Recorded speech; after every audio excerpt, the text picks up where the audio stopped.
Good evening everyone and welcome to the stream. Wherever you're watching around the country or indeed the world, this is the very first round of the Automobilista Supercars Championship, the Adelaide 170. An awful lot of work has gone on behind the scenes in the last few months to get this series up and running, and I don't think it's overstating facts to say that we are absolutely delighted to bring you all the action here on the Automobilista Supercars YouTube channel. My name's Stairs, Alistair Schmidt. Stairs is what most people refer to me as in commentary world. It's my absolute pleasure to welcome Ben Rhodes into commentary for this first round. Good evening, Ben. Evening, Alistair. Thanks for bringing me along. Look, I'm so pumped to be here for the first round. It's promised to be quite a big series, so I'm keen to see how this night goes. Yeah, absolutely. It's a huge entry list for this particular round. Let's have a quick look at all of the drivers there in their garages there. Kurt Stenberg, one of the admins. Alongside him, his teammate Emily Jones, Dane Warren, Sam Blacklock, Ethan Warren, Adam Zeitinger. They head up a massive Altus Esports contingent there. Scott Nolan and Andy Simpson. Andy Simpson, very facilities sim racing. Having him along, we know him from Automobilista Australia days. And TTL Esports, 3 cars that those guys are running. Down the other end of the pit lane, we've got a number of single car teams here, including Peter Stenberg and Steve Warwick, fathers of Colin and Kurt. So interesting to see how those gentlemen do. And Schultz did a lot of guys here. Anyone who was watching the Automobilista Australia broadcasts last year would recognise some of these names. So very keen to see how those guys go throughout the course of this series. Of course, not everyone on this entry list will be able to make it tonight, but we do have already quite an impressive number of cars in the practice server with just 15 minutes left until practice. And then, of course, we've got a bunch of wildcard reserve driver entries who we hopefully see some of during the course of this championship. Exactly. We're looking at, I think, 24 cars in server already, but that equals the current supercars entry list, and yeah, I'm pumped to see more supercars out there than we're actually used to seeing virtually, which great support for this series already. And you can see the man at the top of the timesheets there, Dane Warren. He won the recent practice test day at Sydney Motorsport Park. Got the 2 wins in the 2 races there, and he is true to the form book at the top of the timesheets with a 17.3, and he's just quite comfortably sat up in the pit lane, seeing what everyone else can do, seeing if anyone can beat that time of his. Yeah, it's him and teammate Blacklock hanging out in the garage at the moment. Yeah, he's got a very healthy gap there of over a second over Corey Preston sitting there in second, and I think it's the biggest gap considering they're in the top 10. Well, we've had someone just come up there. Ethan Warren's had a crack at, I believe his brother's time there. He's come about half a second short. Yeah, so we've got the the 4 cars from the Altus Esports team, and you can see a nice view of the Astro livery, and there's also the Logitech livery. So those 4 cars running as 2 separate teams in terms of the team's championship, and good to see those guys. And running the Mustang, which is a good segue to talk about this car that's being developed specifically for this series by a number of the RSM guys, including but not limited to Colin Warwick and Kurt Stenberg, and of course there was some other people involved as well, who I'll be sure to thank during the course of the broadcast. Yeah, the Mustang, they've done a great job recreating the real life supercars version. It looks very similar to the pretty much a carbon copy of the actual car, all the way down to that shelf-like rear wing assembly. And a lot of work has gone into the liveries as well during the last few months to get these cars up and running, and I don't think it's overstepping my bounds to say they look absolutely fantastic.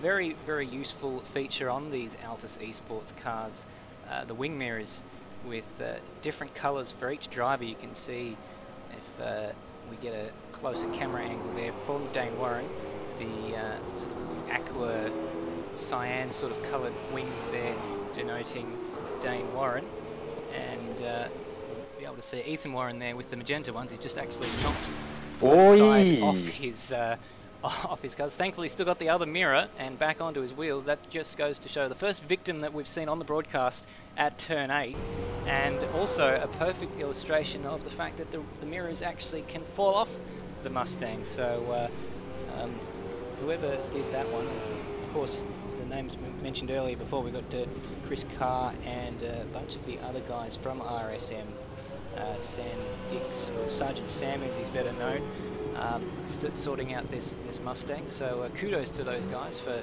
putting those little details in that we like to see.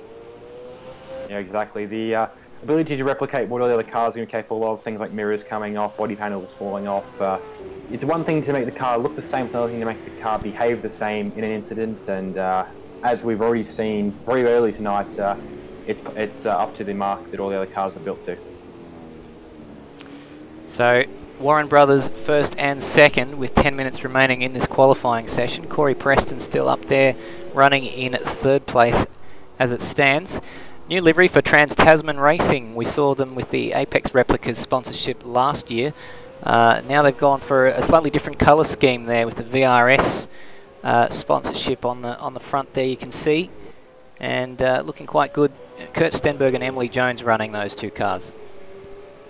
Yeah, good to see that we have got a good mix of both men and women, at least in the TTR team. But yeah, as racing, unfortunately, for a long time has always seemed to be seen as the domain of men only. But it's good to see we are getting some of the hardest fighters of the opposite gender coming in to do battle. Well, we know for sure that she is absolutely no slouch. She can hold her own in a car.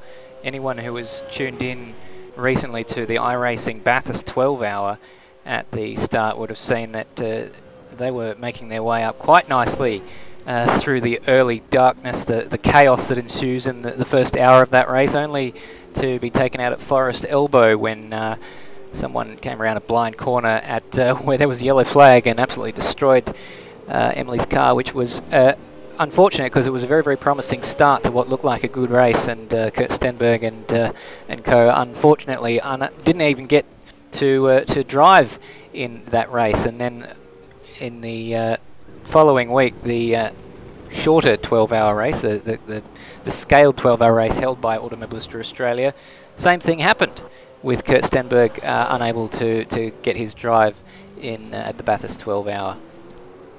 3 hours it was. Sorry, I was going to say, Stenberg not having the best of luck there with Bathurst in the season, but that's the nature, especially with a lot of tight, twisty corners. Luckily, I think the only problem we're really going to have here today is that last left-hander. You get the number of the corner, but the last left-hander is a bit of a blind corner, and staircases as well. But a lot of track here, a lot of room for people to go. We shouldn't see too many whoopsies like that, hopefully. We see Sam Blacklock here in fourth place. He's running the orange mirrors, and he is running for the Logitech Altus Esports car. So the two, he's teamed up with Dane Warren in the number 57, and Adam Zeitinger in the 101 with the white mirrors is teamed up with Ethan Warren for the Astro Gaming Altus Esports. So a little bit confusing there, but I'm sure over the course of the season you'll get acquainted with those guys. Yeah, the Logitech and the Altus Esports cars, I think I'm just having a close look at their livery now. They've got a bit of the geographic height map sort of background to it, but that's approach to the team splitters. I think they've kind of gone for the Tickford splitter, split your team split your top drivers to free up pit booms, and yeah, I put an early put down, if I had a choice of best livery, the Logitech and Altus Esports cars with that nice colour scheme, everything. They're definitely at the top for some of the best liveries that I've seen on track so far. Absolutely. This is a bit of an opportunity with 7 minutes left to have a look at some of these other cars. Kurt Stenberg currently sat up in the pits. He, of course, running the same livery as Emily, who's just coming out of the pit lane now, being shuffled down the order a little bit.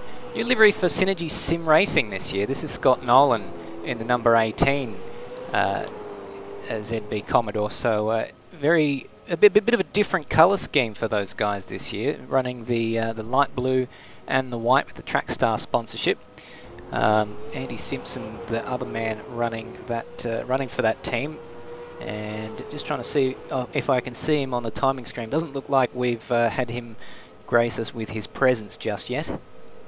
No, I don't think he's on the timing screen. Yeah, I was going to say, good to see Trackstar's got a huge involvement. They've been involved with the IROS equivalent of SSR for a couple of years now. Good to see them trying across to Automobilista, but huge shout out to Trackstar as a whole, actually run by one of my good mates in Dan Holohan, who spent way too long running Formula 4 in New South Wales, and unfortunately hasn't got too much further, but he's put the time in the company, and it's great to see that he's looking after races in return.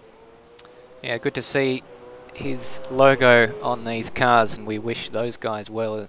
Scott Nolan, of course, is a Synergy sim race. He's been there for a little while now, and he's done a few races with, in terms of Automobilista Australia. He contested with Bretton Hobson last year for that team.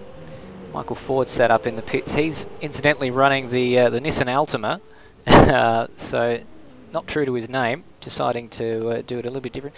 We'll get a better look at him later on when he comes out of the pits.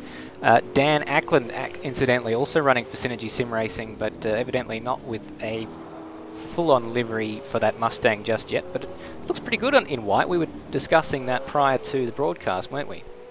Yeah, sort of the white's not a completely chromy, sort of very flashy white, sort of half matte, and it does show off the curves that have put in the Mustang body shell quite nicely, and yeah, I expect to see probably in coming rounds that Dan will secure a sponsorship package to go with that car, but he's not missing out by having that completely white either. It's a very good looking car, it's in that base white. Osrob, another guy who anyone who watched our livery, having a huge moment at the centre chicane there. We're good at this, the commentator's curse, as we go on board or start to focus on someone. They give us a bit of entertainment.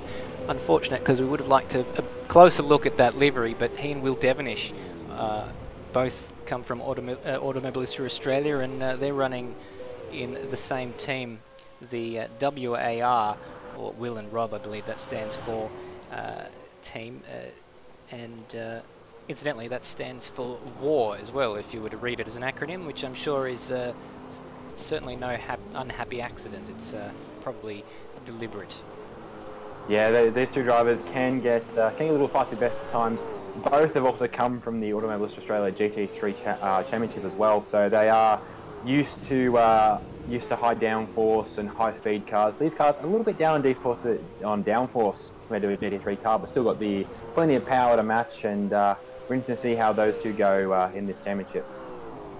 While we've still got a few minutes left in the session, I just want to point out this interesting livery from Stenny, which is Peter Stenberg, as I mentioned earlier in the broadcast, Kurt's father, running the DJR Team Penske inspired Hell V-Power livery on the VF Commodore, which is a mishmash of different things going on. I think it says Evil inside as well instead of Intel inside for the logo. So a nice bit of fun there with his livery. He's had a lot of fun making that, or whoever it was who made that for him.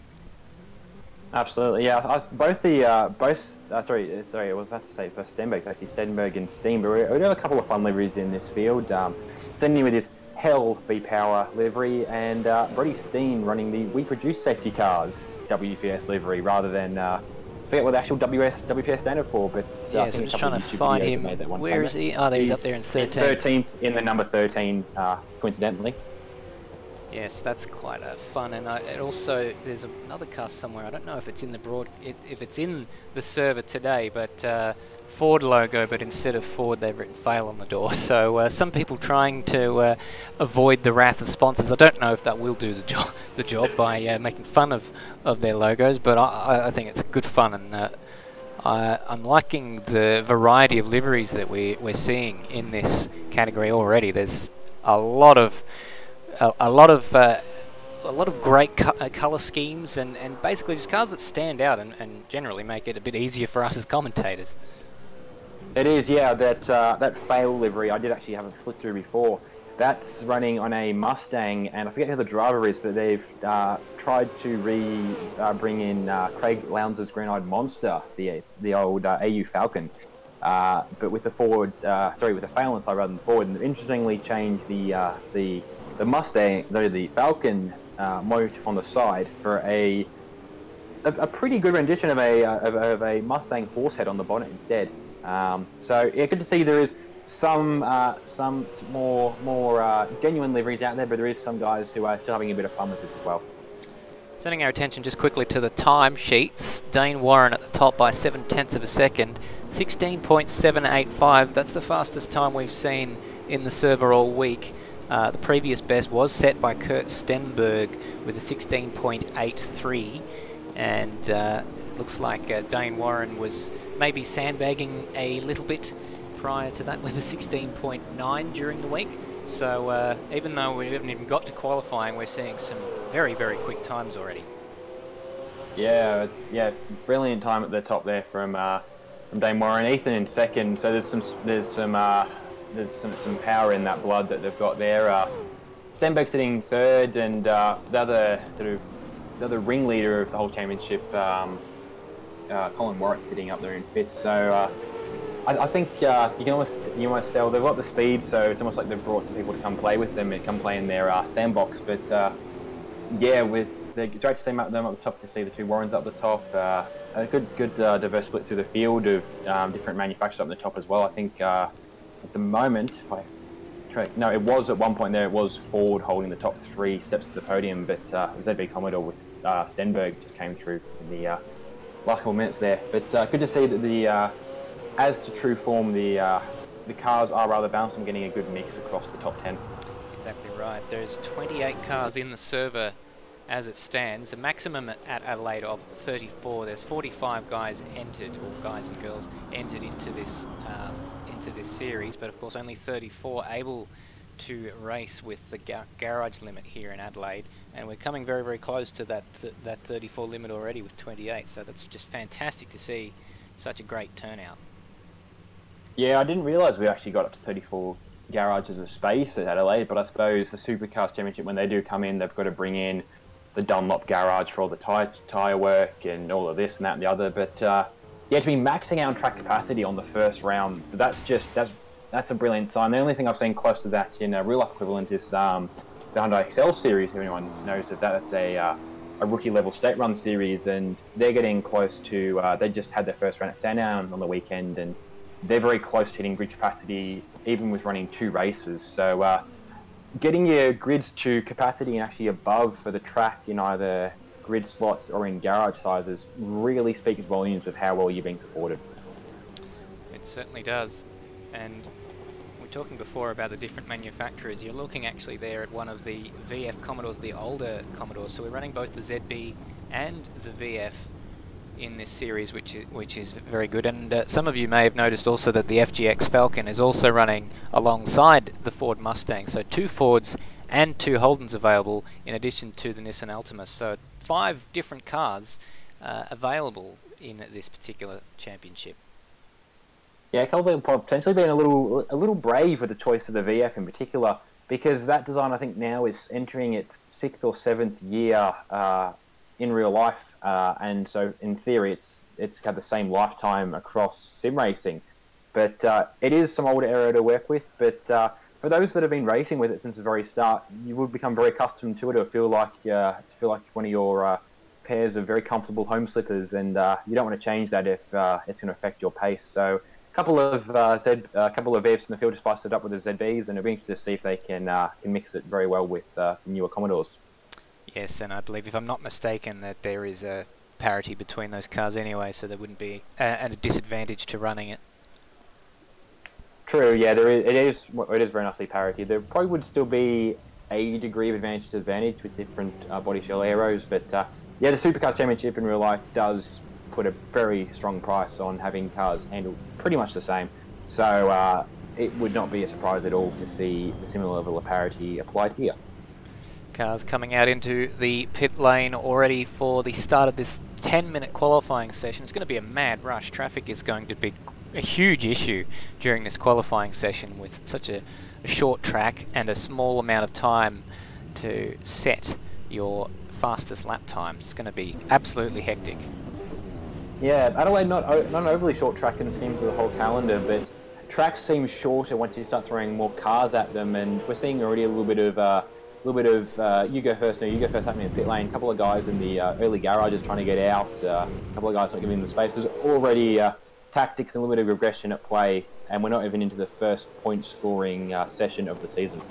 Corey Preston, the first man onto the racetrack there in the JMSR FGX Falcon, ahead of Peter Stenberg, Stenny in the Stenny racing car with the DGR Team Penske Hell V-Power Racing on it.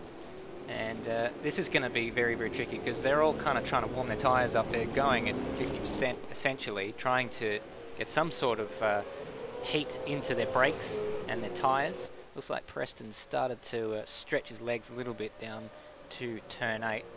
When we look at the traffic jam behind, looks like pretty much everyone has come out onto the racetrack as well. Just a few guys, still a few people just leaving the pit lane now, but my goodness gracious me, it's going to be very, very difficult for them to come out with this gaggle of cars about to set their first laps of the session.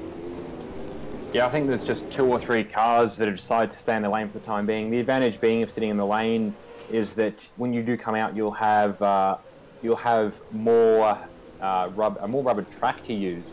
But then you've got to try and find a space. The advantage of coming out with everyone else is you've got time to go, all right, well, I need some space here. We'll just back off and give each other some polite space. But trying to then feed yourself into that gap is going to be hard. So, let's follow Corey Preston now as we go on board for the first qualifying lap of this championship. You only get to say that once a year.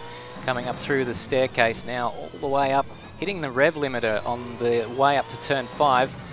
And the 25-metre marker board, not something you see too much of. All over the curbs on the exit there. You can abuse the curbs, but you go over the exit curbs so much, not really attacking the inside curb as it can unsettle the car. And then this terrifying run down to turn 8. Brake, turn in, don't do what Anton Di Pasquale did and bounce it off the curb. Nicely done, actually, a little bit of a wiggle. Slam the anchors on down at the 100-metre board for the turn 9 hairpin, and he's missed the apex just a little bit there. That'll be a bit costly. Up back into the purpose-built part of the racetrack at Victoria Park Racecourse, and a little bit of a wiggle there. Looks pretty clean though. Corey Preston is on target for a decent banker lap.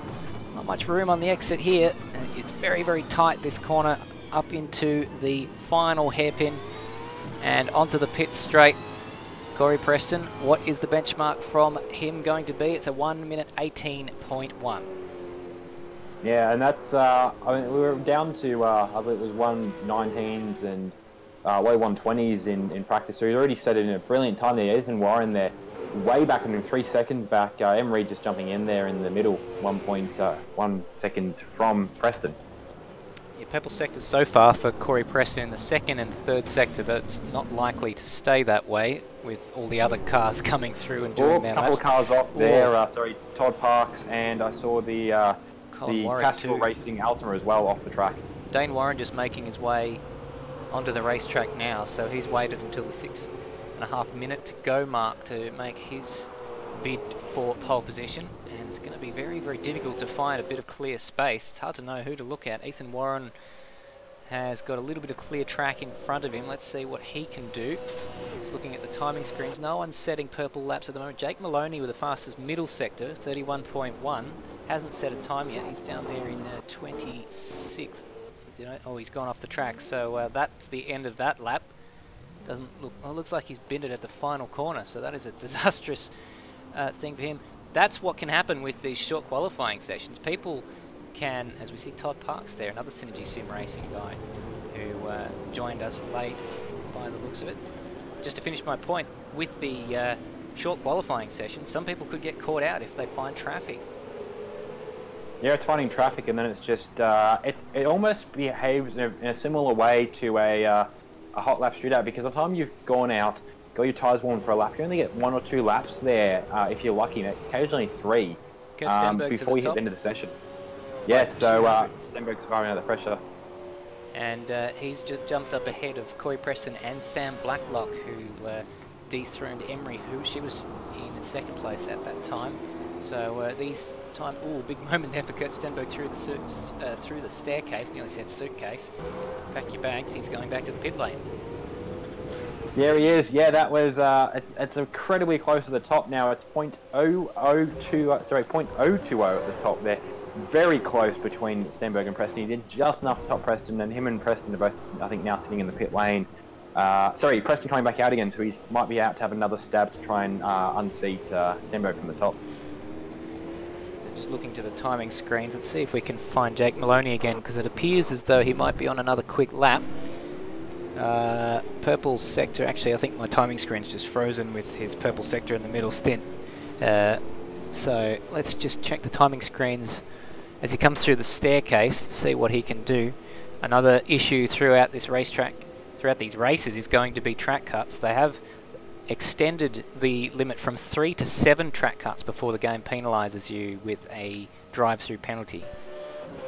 Yeah, which is good, because this track can really bite in places. The centre chicane being a very classic one for corner cuts, and especially at the start, 2 cars wide, pushing up to 3 or 4 cars wide. It's really hard to avoid a corner cut without causing a big accident. So smart move by the organisers to bump the limit up a little bit, because things can get a little hectic around Adelaide, and you don't want to be penalised by something that wasn't ultimately your fault.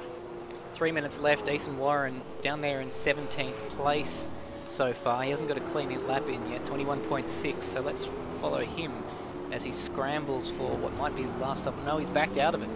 He's backed out of it. He's probably got enough fuel for another run or another tilt at it, but he's obviously not happy with that lap. Slowed down, trying to give himself a little bit of space. Dane Warren has gone to the top, by the way, on a 17.3. Wow, that's pretty quick. That's very, very quick. Yeah, Corey Preston now having his stab at a run at the top. Oh no, he's just gone wide off at turn. I believe it's turn 3. There he goes.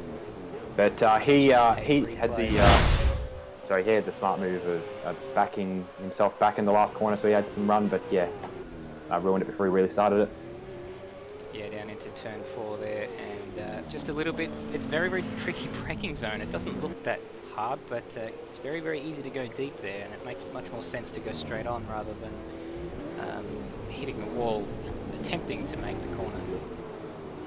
Yeah, I did a couple of laps of testing in these things to get an idea of just how hard at least it is for someone, a complete rookie like me, to jump in the series. Luckily in a way we aren't, because I was that far off the pace. I think my best lap was a 2 minute something, which would look really bad in this qualifying session. But yeah, a couple of times there I had to go commit down the turn 4, turn 5 runoff roads, and yeah, you're really pushing the limit with these cars, and you're a hairline between making the corner and having to straight line it to avoid having a big accident.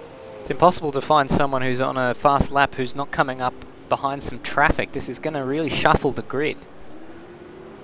Yeah, it is. I think actually, if Maloney's on a run, he's got clear traffic at the moment. He's sitting in second, I believe, so he just put a good lap down there. He's got 2 purple sectors, but he still looks like he's going on at full pace in the Simworks car. Well, that's good news for TTL Esports. Jake Maloney was struggling to find a lap, so he's put a nice banker in, and that gives him the chance to really attack this lap aggressively and see if he can do something about Dane Warren 17.3. We know that he's capable, the Dane is capable of a faster lap, and Jake Maloney was showing pretty good pace during the week as well, so let's see what he can do. Yeah, he's gone up there by 0.15 on first and 0.48 on his 0.41 on his PB. And a bit of a slide there through that corner, which is going to help hurt his pace. Sorry to cut across you there, but Maloney's backed out of it. Maloney's backed out of it. What? Why? That's unless he's going to have another run now. That was his practice run for another run. I mean, he's already got plenty of space, but cars are still. I think there are some cars for this. No. Well, that's an interesting strategy. He must have either got a track cut somewhere that we didn't notice, or he's very, very confident in his ability to do this again with Dane Warren sat up in the pit lane. We won't have another opportunity. So this is possibly the lap of the qualifying session for us to watch. Jake Maloney, can he jump up ahead of Dane Warren? Kurt Stenberg sat up there in 3rd place, about half a second adrift. Corey Preston's just pipped him though, up into third place, so this is a very, very competitive end to the qualifying session. Yeah, Maloney's just caught traffic there. One of the flat white Mustangs, but the moved straight out of the way for him, which was a smart thing to do.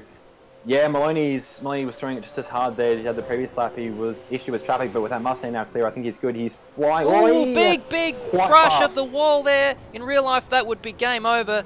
Turn 8, very, very, very heavy impact. That will slow him all the way down to turn 9.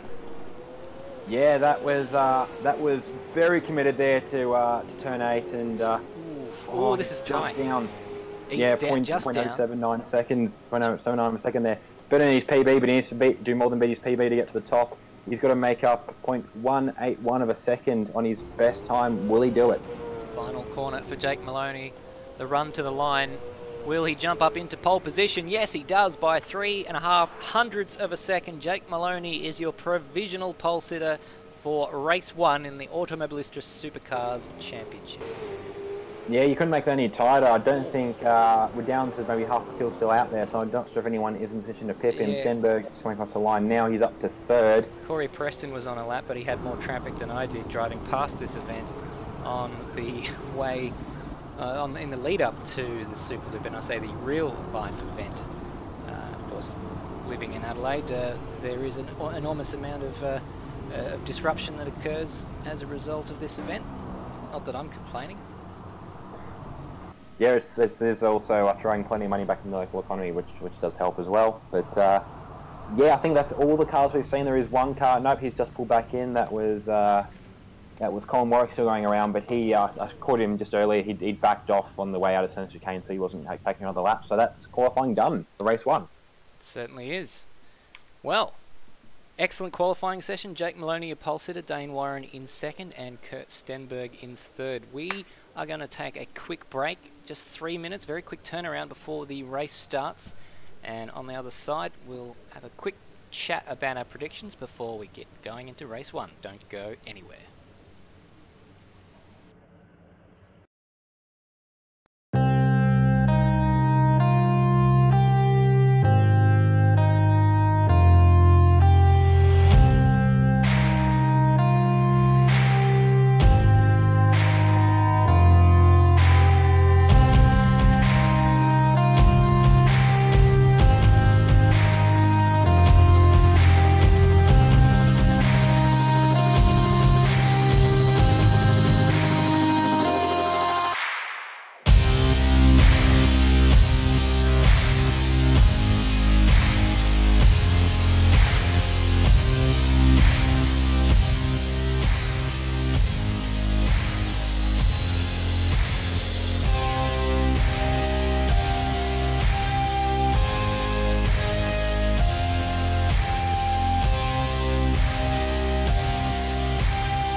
Welcome back to Adelaide for the first round of the Automobilista Supercars Championship. Stairs and Rhodey in the commentary box for you tonight, and we're just a minute away from the first race of the championship. We just had the first qualifying session, and 30 cars in there. It was a hectic affair, but the cream did rise to the top, didn't it, Ben? It did, yeah. Maloney got to the top finally there in the end. A lot of big names from other series also making their stamp very on this session. TTL Esports on top. Logitech G Altus Esports sitting second, and Trans-Tasman Racing also down in the top 10, courtesy of Emery. Exactly right. Any predictions for the race? I guess that we've seen the type of people that we were expecting near the front. Maybe we were expecting Dane Warren to get pole position based on what we've seen during the pre-season testing, but Jake Maloney is clearly on the pace, so do you think he'll be able to take the fight to Dane tonight?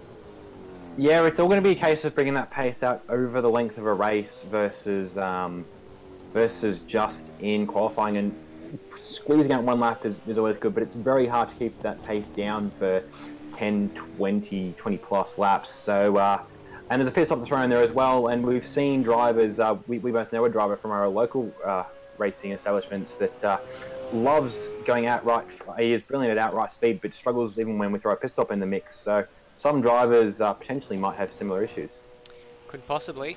We're expecting something in the region of a 16-lap stint maximum on the fuel for these cars, which would put the fuel stop somewhere between laps 9 and 15.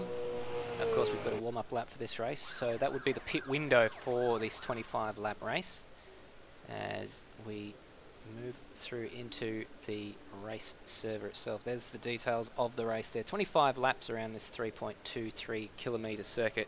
Fuel consumption is set at ×3 to force that pit stop, as I mentioned earlier, and that will throw an interesting cat amongst the worms. It's going to be a very, very busy pit lane if they all decide to come in at the same time, if there's a safety car, for instance. It will, yeah. It's interesting. Just quickly talking about the that pit strategy, especially about Adelaide. The supercars in real life have talked about doing a closing the pit lane on the first lap strategy, a la GT3 racing. After the incidents at Adelaide. Hopefully we don't see the same thing in this, but we've got more cars in the same amount of space, so it's going to get a little cozy. And yeah, if safety car comes, we could see quite a bit of a mess. Not that we want that. Not at all. Just waiting for everyone to grid up there. 50-minute maximum for this 25-lap race, but we're expecting it to be somewhere in the region of about 35 minutes if it's a clean race, as they all start on their warm-up lap. So we'll quickly take you through the grid. A lot of cars to get through, so let's go through it fairly quickly. Jake Maloney for TTL Esports in the number 29 is your pole sitter from Dane Warren, who was unable to reply in the latter stages of that qualifying session to the pace set by Jake Maloney. Kurt Stenberg, he'll be happy with third. That's where he finished in the pre-season test. Can he do any better? Corey Preston, great qualifying from him up there in fourth place ahead of Colin Warwick. Dominic Ferraris, he's very, very impressive there, and that's a nice livery to boot. Emery, she lines up in 7th place ahead of Scott Nolan for Synergy Sim Racing. Sam Blacklock and Ethan Warren round out the 5th row of the grid in the Mustangs there. Will Devonish, the first of the War Race Engineering cars. He's ahead of his teammate by a little bit. Brody Steen's out of position there a little bit. That'll, of course, rectify itself as they go into their grid spots. Rain Campbell in 13th place, repping the Nissan Altima there. Rob Crisdale in the 555 War Race Engineering. Steve Birchall in the Monster Mustang Racing, he starts out of 15th.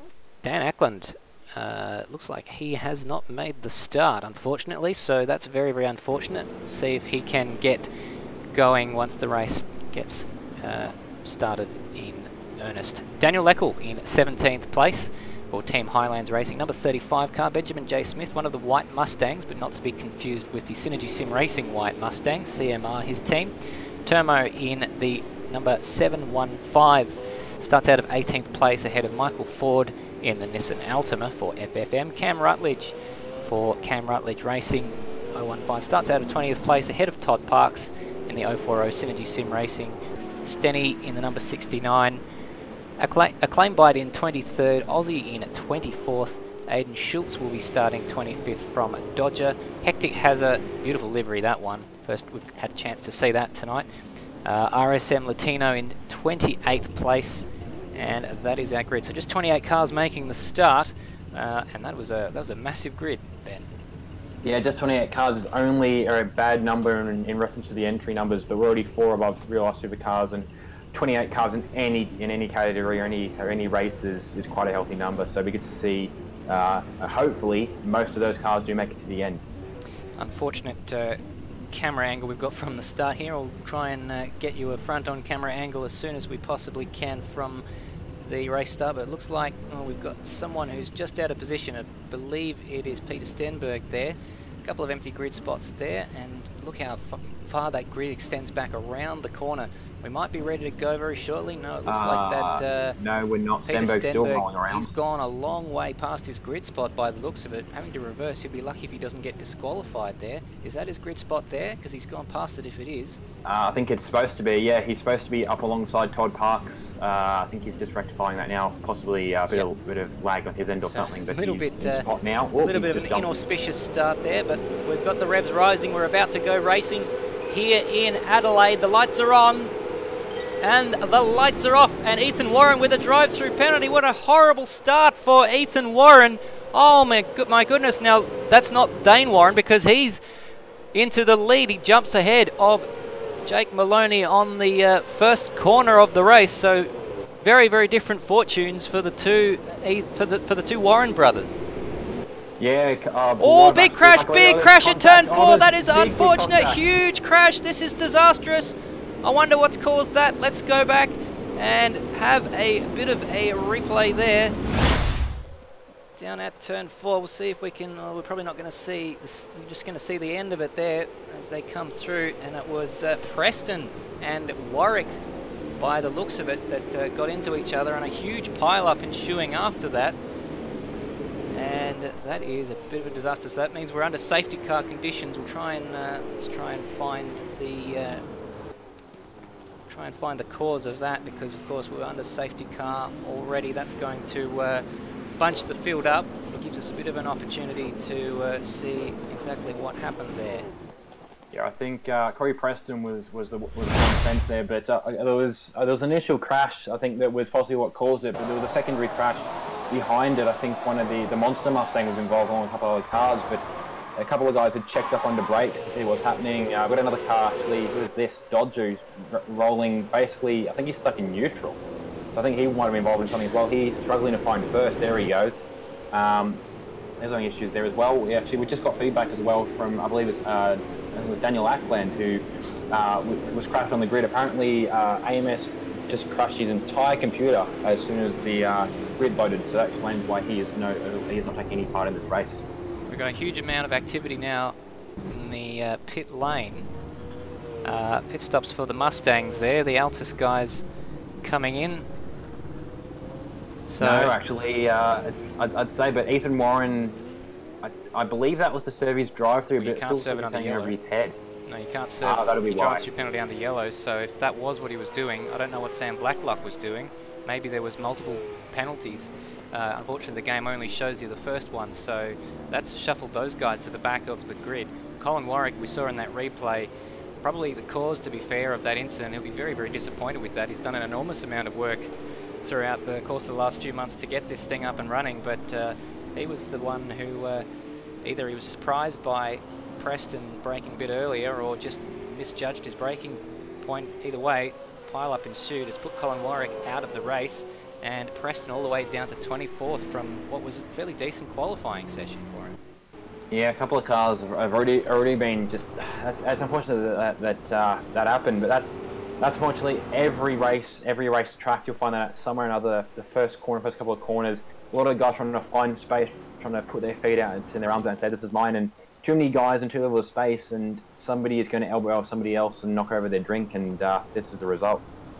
So, well, let's look at the big winners out of that. Scott Nolan up 4 spots from where he started. He's up into 4th place. Emily, even though she was caught up in the melee after that accident, I wonder if she's carrying any damage, but she's up to 5th place. Dominic Ferrari somehow in that has managed to retain 6th. He started 6th and he's still in 6th, but of course people who started way behind him are now in front of him, and people that started way in front of him are now way behind him. Rob. Sorry, go on. No, I was just going to say, I think one of the biggest winners I've just found strong in the field, Aiden Schultz, who I think started second last. He's currently sitting 12th on the track, so combination of probably a blazing start for him, and just I think he was pushing right up to the point when the yellow flag came out, which got him a couple of spots as well. But yeah, he's jumped I think half the field in the first. Drive-through penalty for Ethan Warren. It's saying on our screen now. Is that another drive-through penalty? That's going from bad to worse for Ethan Warren. I feel like every time a message like that comes up, Dane Warren's heart must skip a beat, because he'll be quickly wondering whether it's him or his brother that the message is for.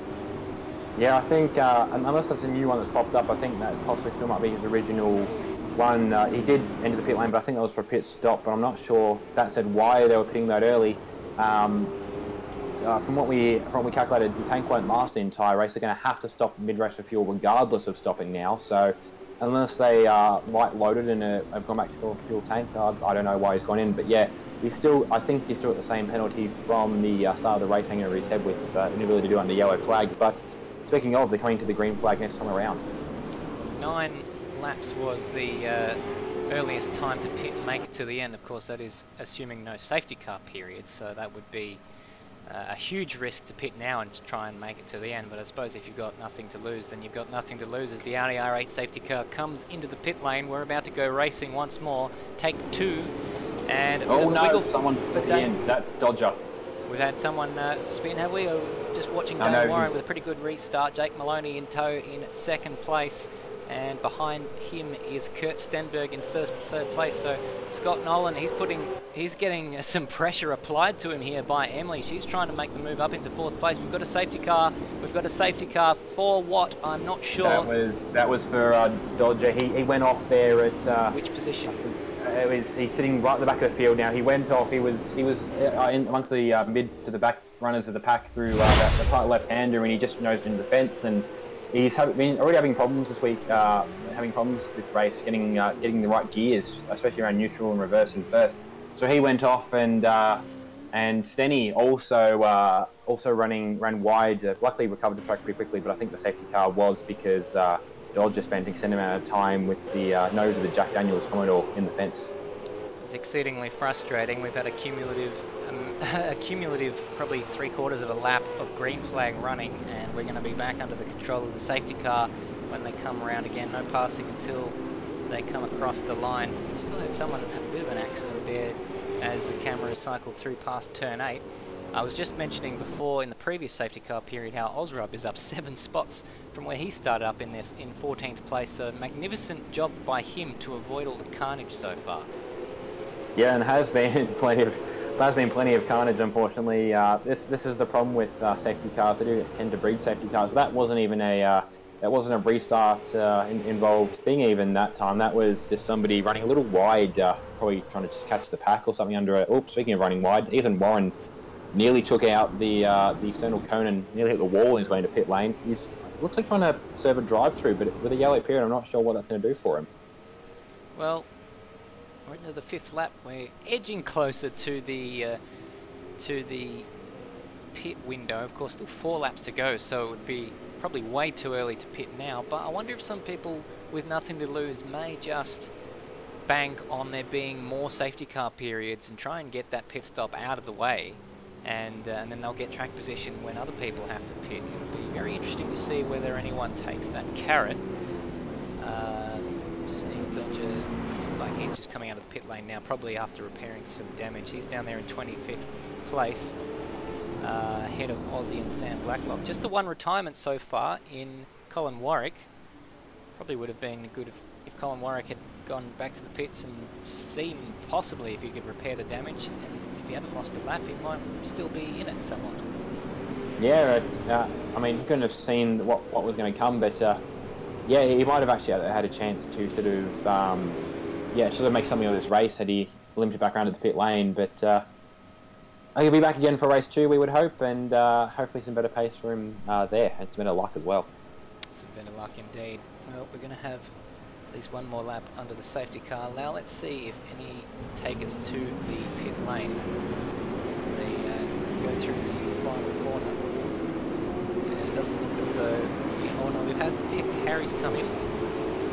like he's the only one. Well, it probably makes sense when you're that far back in the field to have a go, fill her up and see what happens. Yeah, I think a lot of cars now are just keen to get some green flag racing going. Safety cars are the only one that you mentioned dropping into the lane, but yeah, a couple of guys, and the problem is now at this point you've spent almost the entire race bar about 5 or 6 corners and points of a lap under safety car.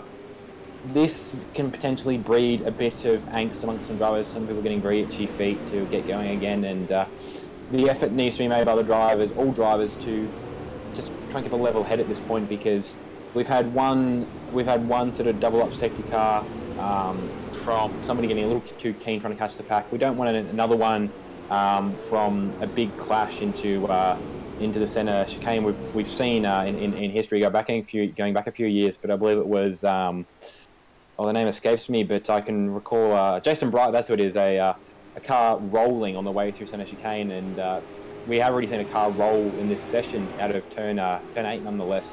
So it is possible, and I don't really want to see it, because that's going to just be more safety car laps. So in short, yeah, we're coming up with the green flag run now, and drivers need to cool that head, and they should get through to some green flag racing not too distant future. Yeah, well, it's true what they say, safety cars breed safety cars, and that's because the field is so closely bunched in the early moments after a safety car. So if we can just get past one entire lap of green flag racing, they'll start to spread out a little bit, and then we should start to see the strategies unfolding.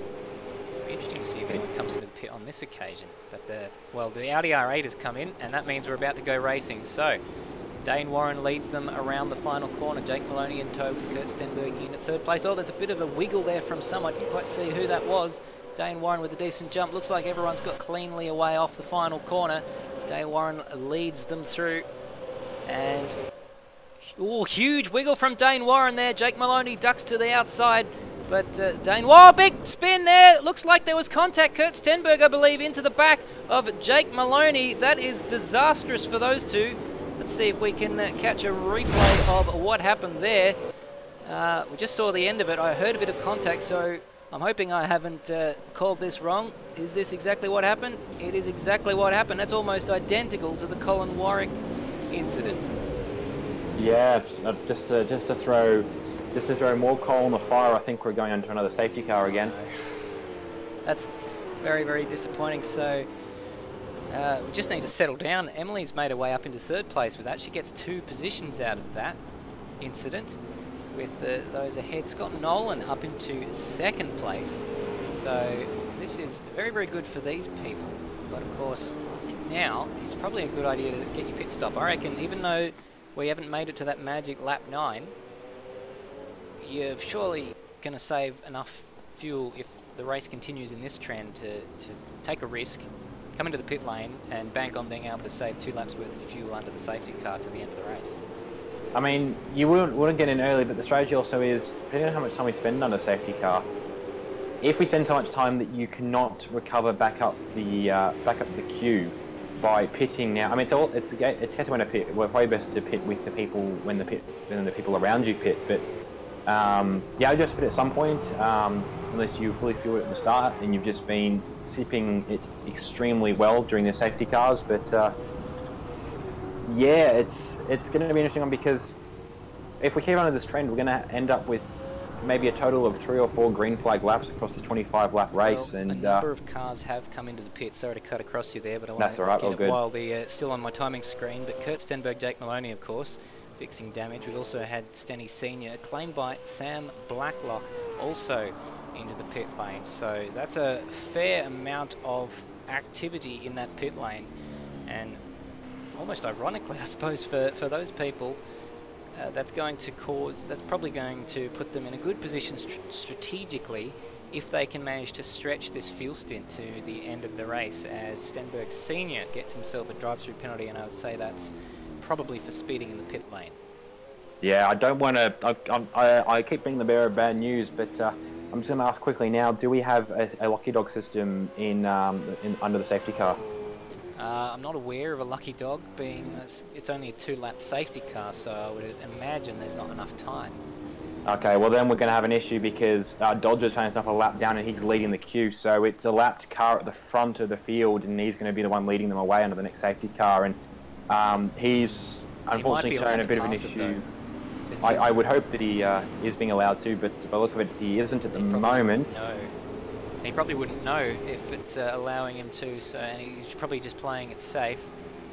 It's a little bit awkward there for Dane Warren. It is, yeah. It's going to be, yeah. He's going to be the one leading the way under the safety car when the safety car leaves the track to restart this race again. And he has shown, unfortunately, some issues getting gear selected, and the restart would be a really bad time to do it because he's got the entire weight of a 20, I believe we're down to a 27, 26 car field behind him, and I don't think the rear bumper of the VF Commodore is strong enough to resist that level of force. Well, it's a bit awkward because, I mean, he is obliged to let the cars behind him pass safely, but also the cars behind are obliged to pass him safely, so it's a sort of 6 of one, half dozen of the other type scenario. And the problem, given that the field is so tightly bunched, is that a lot of them probably won't know he's there until it's a little bit too late. All the cars check up, and it could cause a massive pile-up. We certainly hope not, because unfortunately we've probably had a grand total of one full lap of green flag racing in the 9 laps that we've had so far, added up over the course of 3 separate laps, but I don't think we've got past the staircase without the safety car being called yet. Oh, Dodger, I think he just ran into the safety car. I think I was going to say he has almost did everything but the pace car. His bonnet's missing as well, but he has just hit the pace car, so I've had to retract that statement almost immediately. But yeah, we're going on to green flag in a couple of corners. We're going to see how this pans out. This is a messy situation. He's not got a huge amount of experience. Most of that experience in R Factor, I'm told. So, well, he leads them away. Dane Warren is second on the racetrack, but he is first in the race. And it looks like Dodger has jumped out of the way, but he's still on the racing line a little bit. Of course, the racing line diagonals its way across this straight, so that makes it a little bit easier from his point of view. It's going to get very, very tricky for him as they come into the chicane. Looks like everyone's got through it safely. Dane Warren's got the jump now. Scott Nolan coming under pressure from Emily, and she gets all sorts of out of shape. We could have seen 2 Trans-Tasman racing cars in the space of 2 laps. Oh no, car around, Tomo's around. He's collected one of the, been collected by, one of the Altus eSports cars, and I think we're going to another safety car. Yeah, that was, I think Tomo got a slow run out of the corner. Ethan Warren just ran to the back of him, and he was already quite unsettled in car attitude at that point, and around he went. Yeah, Ethan Warren carrying a huge amount of speed through the chicane and wasn't expecting the slower car ahead. I think when you're that far back down the grid, you have to expect that there are differing levels of skill sets, and Ethan Warren, who's got 2 drive-through penalties, of which I don't think he's had a chance to serve one yet, his day goes from bad to worse. Anyone who's got a drive-through penalty hasn't had a chance to serve it yet, because we haven't got to the end of a lap without a safety car. So this is an inauspicious start for us. We certainly hope that it doesn't go on like this. Everyone just needs to settle down a little bit, just get through. We've got more pit stops happening, and that certainly makes sense. Emily Jones is in the pit lane as we speak. Any more takers? With a tight shot, I can hear the siren in the pit lane going, and indeed we do have more takers to the pit lane. We've got Steve Birchall, Brody Steen, well. Michael Ford, Will Devonish, Kurt Stenberg is in. Cam Rutledge, Aiden Schultz. So the rest of the field going past. Tomo might be in. I think he is going to pit because he has got some damage from that crash. Yep, Tomo's in. Ethan Warren continues around, and Dodger in the fence again. Well, this is, of course, the first race of this championship, so and the fact that we're starting with a street circuit, which is the hardest type of circuit that we'll probably race on, means that this combination of factors means that we're coming under these issues with the safety car. Maybe the sensitivity is a little bit too high. We are using the same sensitivity settings as was used in Automobilista Australia last year, so that tended to work out all right, but we've got, of course, so many more cars in this series, so more chances for someone to trigger the safety car. Yeah, exactly, and yeah, as we said, Okay.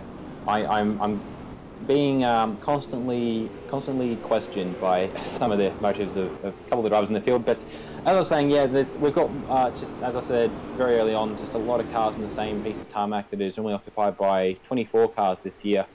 There is just more chance for the air you're trying to move into to be occupied by another car, and that's what causes incidents. Dodger is dropping through the field now, but it's interesting because he has been actually given an unlucky dog to pass the field. So one way or another, he will hopefully be out of the way of the leaders this time around, but he is putting himself a lap down in the process. He might opt not to use it. Dane Warren, well, interestingly enough, hasn't come into the pit lane. So too Scott Nolan. We're well past the time when you can make a pit stop and make it to the end of the race. And considering many other cars have now got their pit stop out of the way, it certainly means that we've got quite a scrambled up field, and it's very difficult to read where it's going to end up, who it's going to end up favouring. But I mean, if we spend this many laps under the safety car, there's a good chance we could spend this many more laps under the safety car. Can they possibly make it on one lap or without a pit stop? It is entirely possible. I've just saw a message from Colin Warwick there. He has said that for the next race, the safety car will actually be parked in the pit permanently. He reckons from race sitting it's a little too trigger happy. So he's just put a message out to the troops to try and enjoy themselves, take a bit of the angst out of it, I suppose, which is what's probably causing some of these collisions. But yeah, back to your point, yeah, cars could make it. Safety car is still on for this race, but halfway through. Those who haven't pitted might not need to the way this is turning out.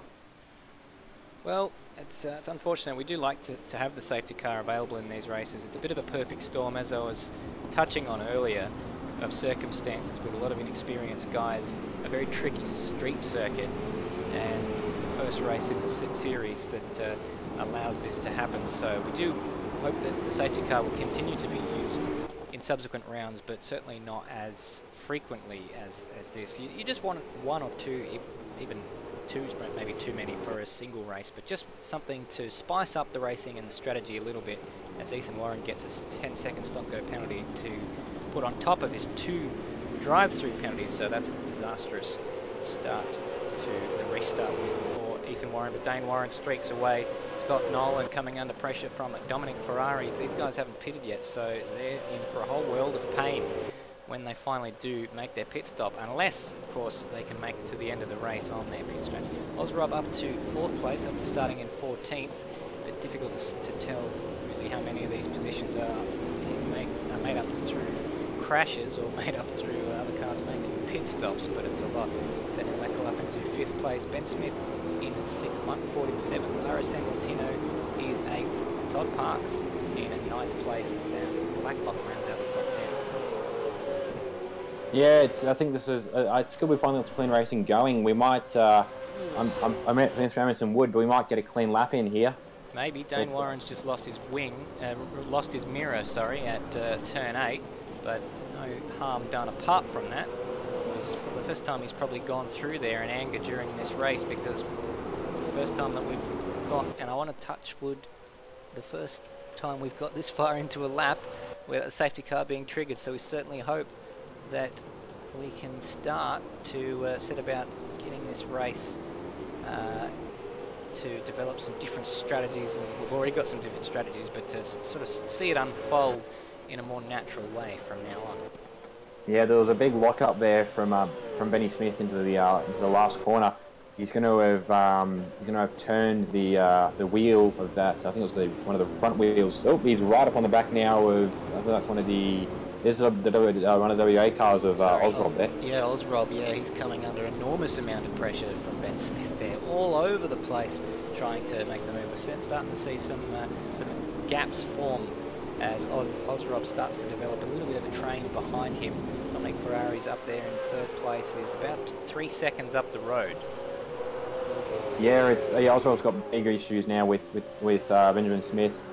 Who also is getting issues from Daniel Lurchill in the very MSR Big Mate Racing looking car.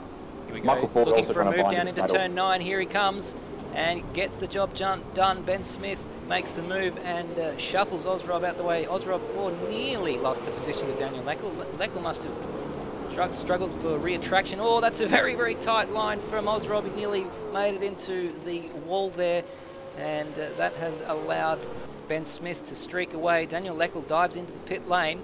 Oh, and someone having a big moment there behind. I think that was Todd Parks in the 040 Synergy Sim Racing car. So these guys probably missed a trick not pitting on the lap earlier. We've had someone else spin on the pit entry, and that is RSM Latino, who was previously running in the top 10 but hadn't served his pit stop. So 3 cars in the pit lane, and that's who they are.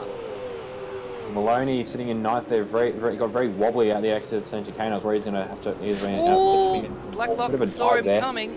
Yeah, it was a little bit of a dive, but racing room given, and the two Mustangs, they're sort of working in tandem to mug Maloney there a little bit. Todd Parks with a drive-through penalty, that's presumably for speeding in the pit lane, so a lot of people not adhering to the 40km speed limit. It's much slower than most, but of course it's a very tight corner into the pit entry, so as long as you get your pit limiter on early, it shouldn't be an issue. Yeah, I saw Todd doing, I think, 45 in the part of the lane, so that'll be what that was for. Got one of the, I think, Sam Blacklock scraping the wall there as well, knocking his, I think his mirror's already gone, but if it wasn't gone, he's just... Drive-through for RSM Latino. Sorry to cut across you, so that's another drive-through penalty. So a lot of people not observing the pit lane speed limit. I'd imagine they haven't had enough time to accrue a penalty from track cuts already, with so many of the laps held under yellow. And Sam Blacklock with a big spin into the pit entry, and that's a lot of damage to the Mustang. Yeah, a couple of cars. I think there was a crash in the way to pit lane as well. I think it was Benjamin Smith and Michael Ford. I think he was a lot further ahead than Ford, so I think he was the one that instigated the accident, and Michael Ford probably locked up trying to avoid him and also kissed the wall. But yeah, I think it is a very tight pit lane entry, and it's catching some of the guys out, especially with low speed. They're locking the brakes on these supercars. Yeah, it's one of the white Mustangs there. It is Ben Smith. David Coultharded it, understeered into the pit wall, and Michael Ford was the unfortunate man who was coming in behind him. I wonder if that was, as you said, what caused Sam Blacklock to lose control, just distracted by that. But well, that was an interesting turn of events, wasn't it? It was, yeah. I'm just looking back through the pack now, sitting up in 9th and 10th of the battle between Kurt Stenberg and Will Devonish. Very close fight between the two. Stenberg had just got past Will in the last corner, but Will's not taking that one sitting down. He's going to have a go back at him. I don't think he's going to have a dive here. No, he isn't. He's going to set himself up for a overtake a little bit further down the road, but some really very fussy racing through the staircase there for a couple of turns. Yeah, big lock-up from Brody Steen up ahead of him. And it looks like Osborough might be in the pits. He certainly is. So he's taking his pit stop now. So these guys are losing a lot of time now that we've been under green flag running for the longest period of the race. These pit stops are very, very costly. They are. We're learning. We're finally finding the downside of people. Full course pending. Something happened somewhere. Let's see if we can see what's caused that. So Definition Osrob both pitting at the same time. They share a boom, so I wonder if that was costly for them. We've had a few spins prior to the safety car being called that didn't trigger it, so something finally has triggered it. Oh no! That's Sam Blacklock getting spun around by the number 72 car, that one driven by RSM Latino, so that was a bit of a strain. Let's see if we can catch a replay of what happened there. I think they might have been lapping him. No, it's just checked up on the exit, and just takes a smallest touch when you're at that sort of speed to get spun around. So Sam Blacklock goes around under safety car conditions for what must be 4th time. Yeah, I think so. Looking through the pits, Scott Nolan's in, Dane Warren is also in for his stop, and that's far I've got. Sorry, I've just been blue screen. Oh no, so that's unfortunate. So the cars are crashing, and so am I. Well, and speaking of, there's been a crash in the pit lane. Scott Nolan, and I didn't see, it was one of the TTL esports cars. Now, some of these guys come from iRacing. I wonder if that was a case of thinking you can drive through someone in iRacing when you can't. So Scott Nolan coming out of the pits and he did. He drove into Jake Maloney. I think that's just a bit of a mind, a bit of a brain fart. Automobilista doesn't let you drive through cars in the pit lane, and Scott Nolan might have just forgotten that for a moment. Yeah, I think that's the word you're looking for. A couple of these guys are coming across from iRacing, and there are some subtle differences between the two sim softwares, and that's one of them is that pit lane is not a place where the cars become invisible. We saw that become an issue actually in the GT3 series on Sunday. But yeah, just trying to keep an eye on who's the pit lane now. Warwick's come in. There was another car in the lane as well. I think Femo's coming as well. Yeah, a lot of cars now pitting with just 7 laps remaining. And Emily, being one of the early cars to pit, she now leads the race, and she has 3 lapped cars in front of her, between her and the safety car, which is a bit awkward from her point of view. And some big names down there. We've got one of the Altus Mustangs about to go a lap down. I would imagine that's Ethan Warren. And RSM Latino coming into the pits as well, so presumably repairing a bit of damage. He'd previously been into the pits about 2 laps later. Are you following this, audience? I keep an eye on this. Oh, I'm trying to follow this. It's getting a little confusing. Yeah, she has managed to shuffle to the front of that queue of all those lap drivers. But that said, it's not a field of necessarily slow drivers in that group. Aussie is in there who was fighting mid-pack, but also Sam Blacklock is sitting in that group of lap drivers. So he has the pace. Just been sapped unfortunately by penalties and spins and other unfortunate occurrences during this race. Well, that gives Emily Jones a bit of a buffer actually between herself and Brodie Steen. They're in 2nd place, and Kurt Stenberg also made an early pit stop, so looking good for the TTR Esports guys. Kurt Stenberg maybe potentially with a penalty hanging over his head after the incident at turn 4, and we'll wait and see what comes of that.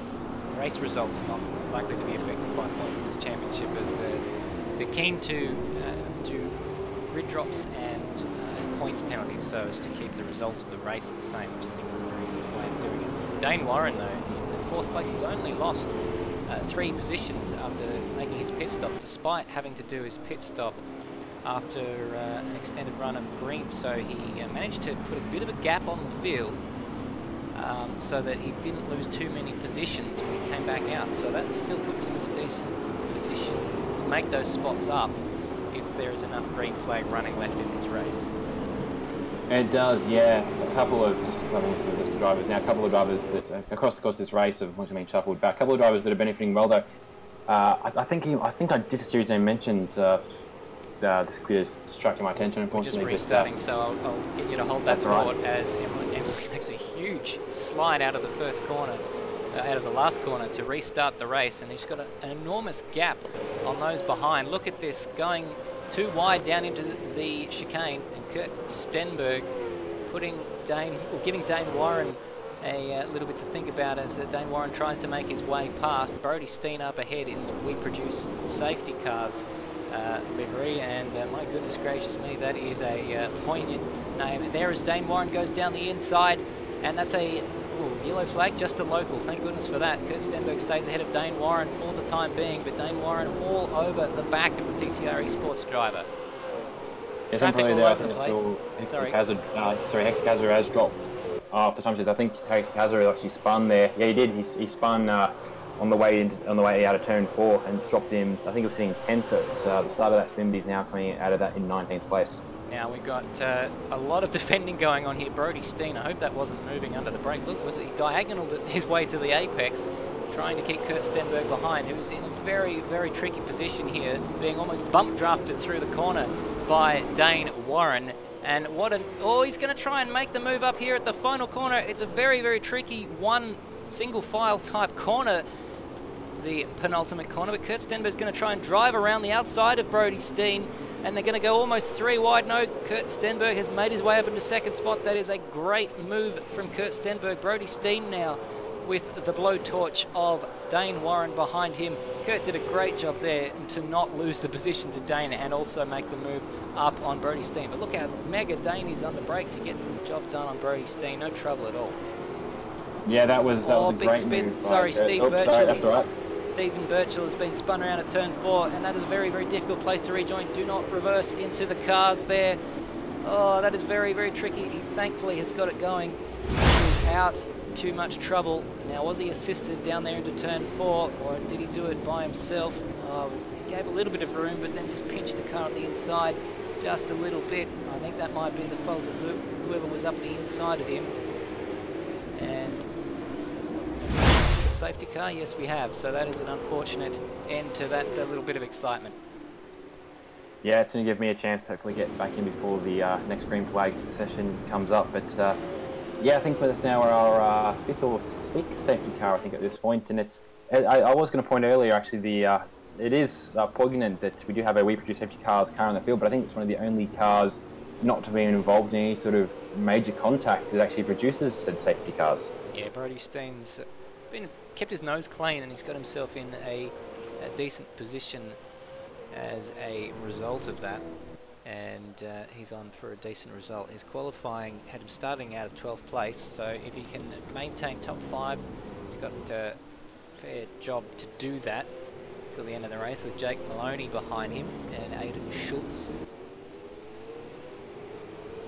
As Emily comes up to the safety car, and the field have sort of separated themselves from the lapped runners just a little bit, the top people in this race, so that was causing a bit of a hectic turn of events for a while as they were trying to fight each other and lap cars at the same time. Well, having said that, there is an Ultima in there, the Drive Nissan driven by Rain Campbell in number 5, so he's currently down the field and sitting in 21st position. Yeah, Rain, I noticed there was one of the lap cars during the restart, and yes, still, it's struggling to see. The live race is a great system, but when all the cars are backed up like this, it does make trying to pick the correct name when they pop a little difficult. But yeah, he's having a Rain. Unfortunately, I think he's actually had a clean race as well. From what I've seen, he hasn't actually had any incidents, but I think maybe a combination of some poor pitting and just a lack of pace has been what's caused an issue for him when it comes to getting the right pace or being any higher up than the midfield. Just something I want to draw everyone's attention to is that we have a rule in place for green or white checker. Anyone familiar with American motorsport may well have heard of this, that if the safety car is called on the 25th lap of the race, we will go to 26 laps so that the race finishes under green. Now, given that's been a bit of a challenge throughout the duration of this race, that could be a very disastrous way of doing things. People are running it very, very tight on fuel. If we end up having another safety car and another green one and another safety car, you could see a very sizable tour of the pit lane by quite a few of the competitors. You could, yeah. I've just got back in, so it's I can finally give you some accurate commentary on what I'm seeing from my point of view. We had a bit of a kerfuffle there. I think it was Hectic Hazard was part of it, but there was, I think, Automobilista doing its thing, giving some drivers a couple of bogus follow and line up behind orders. We actually saw that on the previous restart, but it was as the actual restart occurred, so there was the priority for the view was obviously where the actual problem was.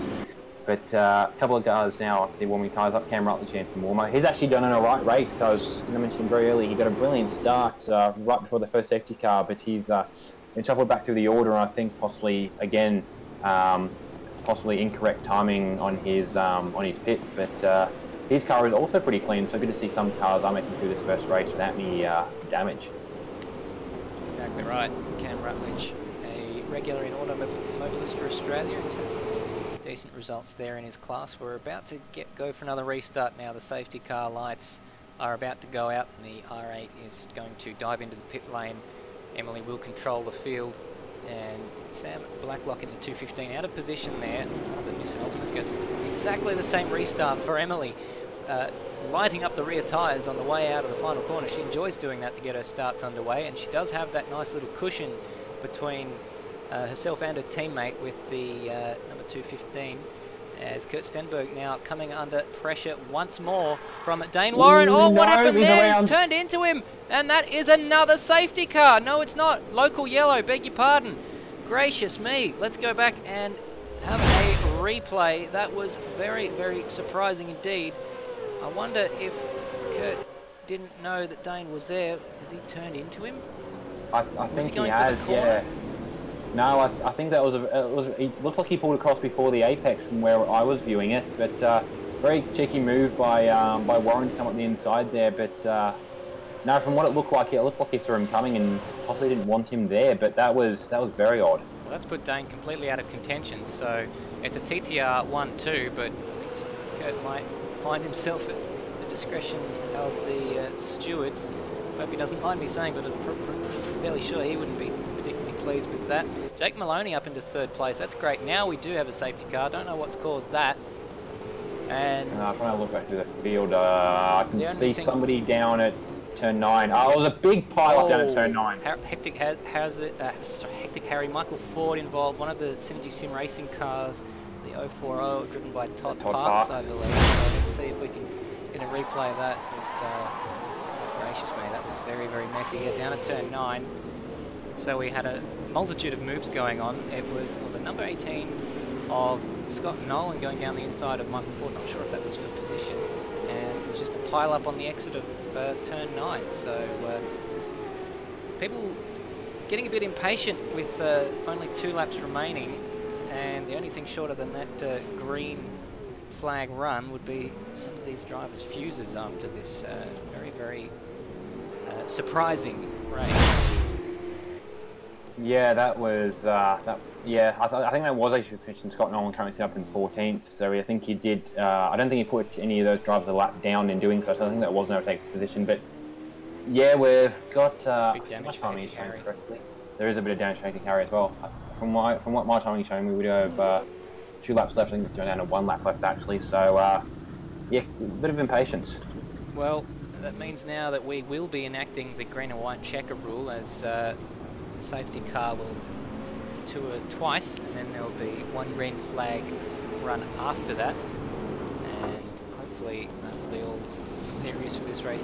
We've been promised that race 2 will be a much different affair, with the safety car being disabled for that race, and hopefully it will be fixed for the next round in Albert Park. But well, these are the sorts of teething problems that are unexpected, I suppose. There's been a lot of preparation going into this series, and I don't want to discredit anyone from what they've done, because probably couldn't have foreseen the safety car being this much of an issue, as we have run this setting for safety cars in other series, but of course just it's very difficult to test this number of cars in a server.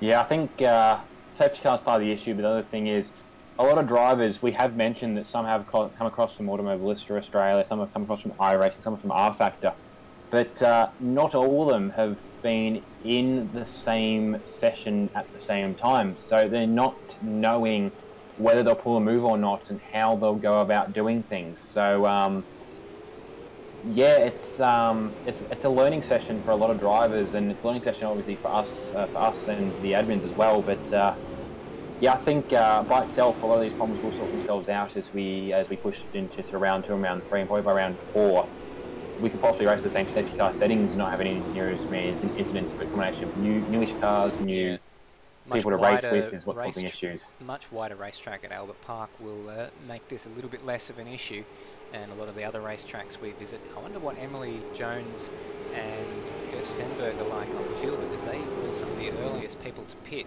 and now with the 2-lap extension as it stands of this race, that may put them under some pressure fuel-wise.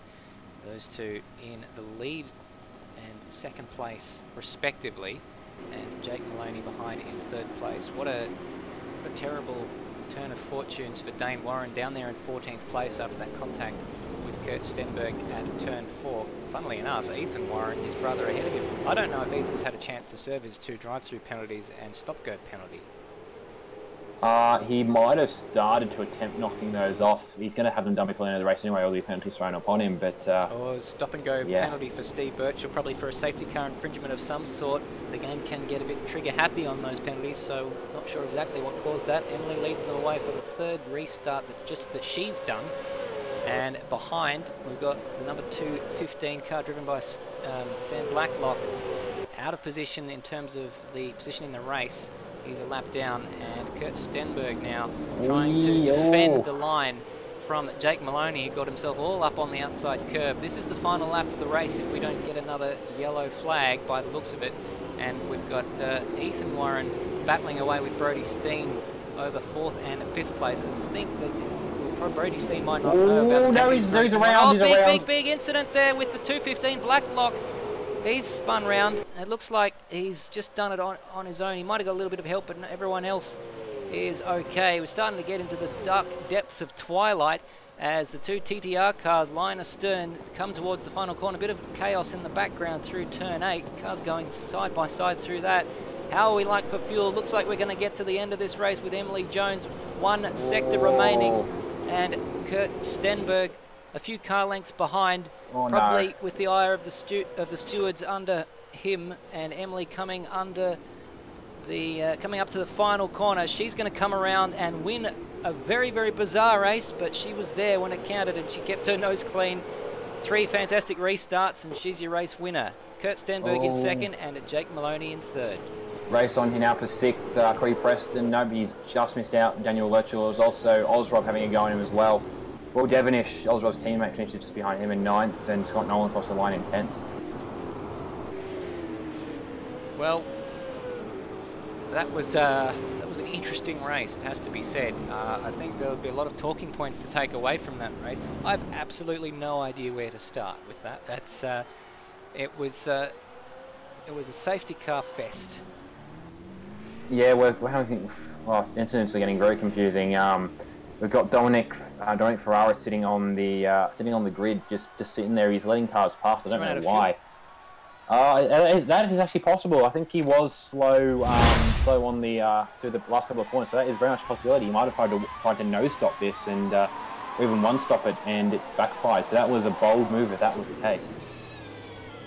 Well, we're just catching a replay now of Dominic Ferrari's down there in 17th place on the timing boards, and it does appear as though he's run out of fuel on the run to the line, and probably cost him quite a few points actually, because if he doesn't cross the line he won't get any points at all because he hasn't finished the race. No, when he was sitting in I think 5th or 6th at the time, sorry, 7th or 8th at the time, when he did run out of fuel. So that was such a bold move. Yeah, I've just got a message from him. Yeah, he didn't realise he had extra laps, so he ran out of fuel because of the extra lap. Had we stuck to the 25 laps, he would have made it. So brilliant strategy call. He just didn't factor in the green white checkered. That's unfortunate. Well, it was posted to the guys. There was there is a rules and regs that's been written for this championship, and it does mention the safety car procedure, if I can just find the page, which mentions the bit about the green and white checker. Yeah, that was, it's, I think some of the drivers are coming out sentiments there. That was a interesting race is the best way to put it. A lot to come out of it, and we're interested to see how much of that can be addressed in the short term as we've still got another race to go tonight. That's exactly right. So have a quick break, try and debrief now from that first race, because we've got an entire qualifying session and shootout now before the second race, which promises to be a completely different affair with the top 10 shootout and the safety car disabled for race 2.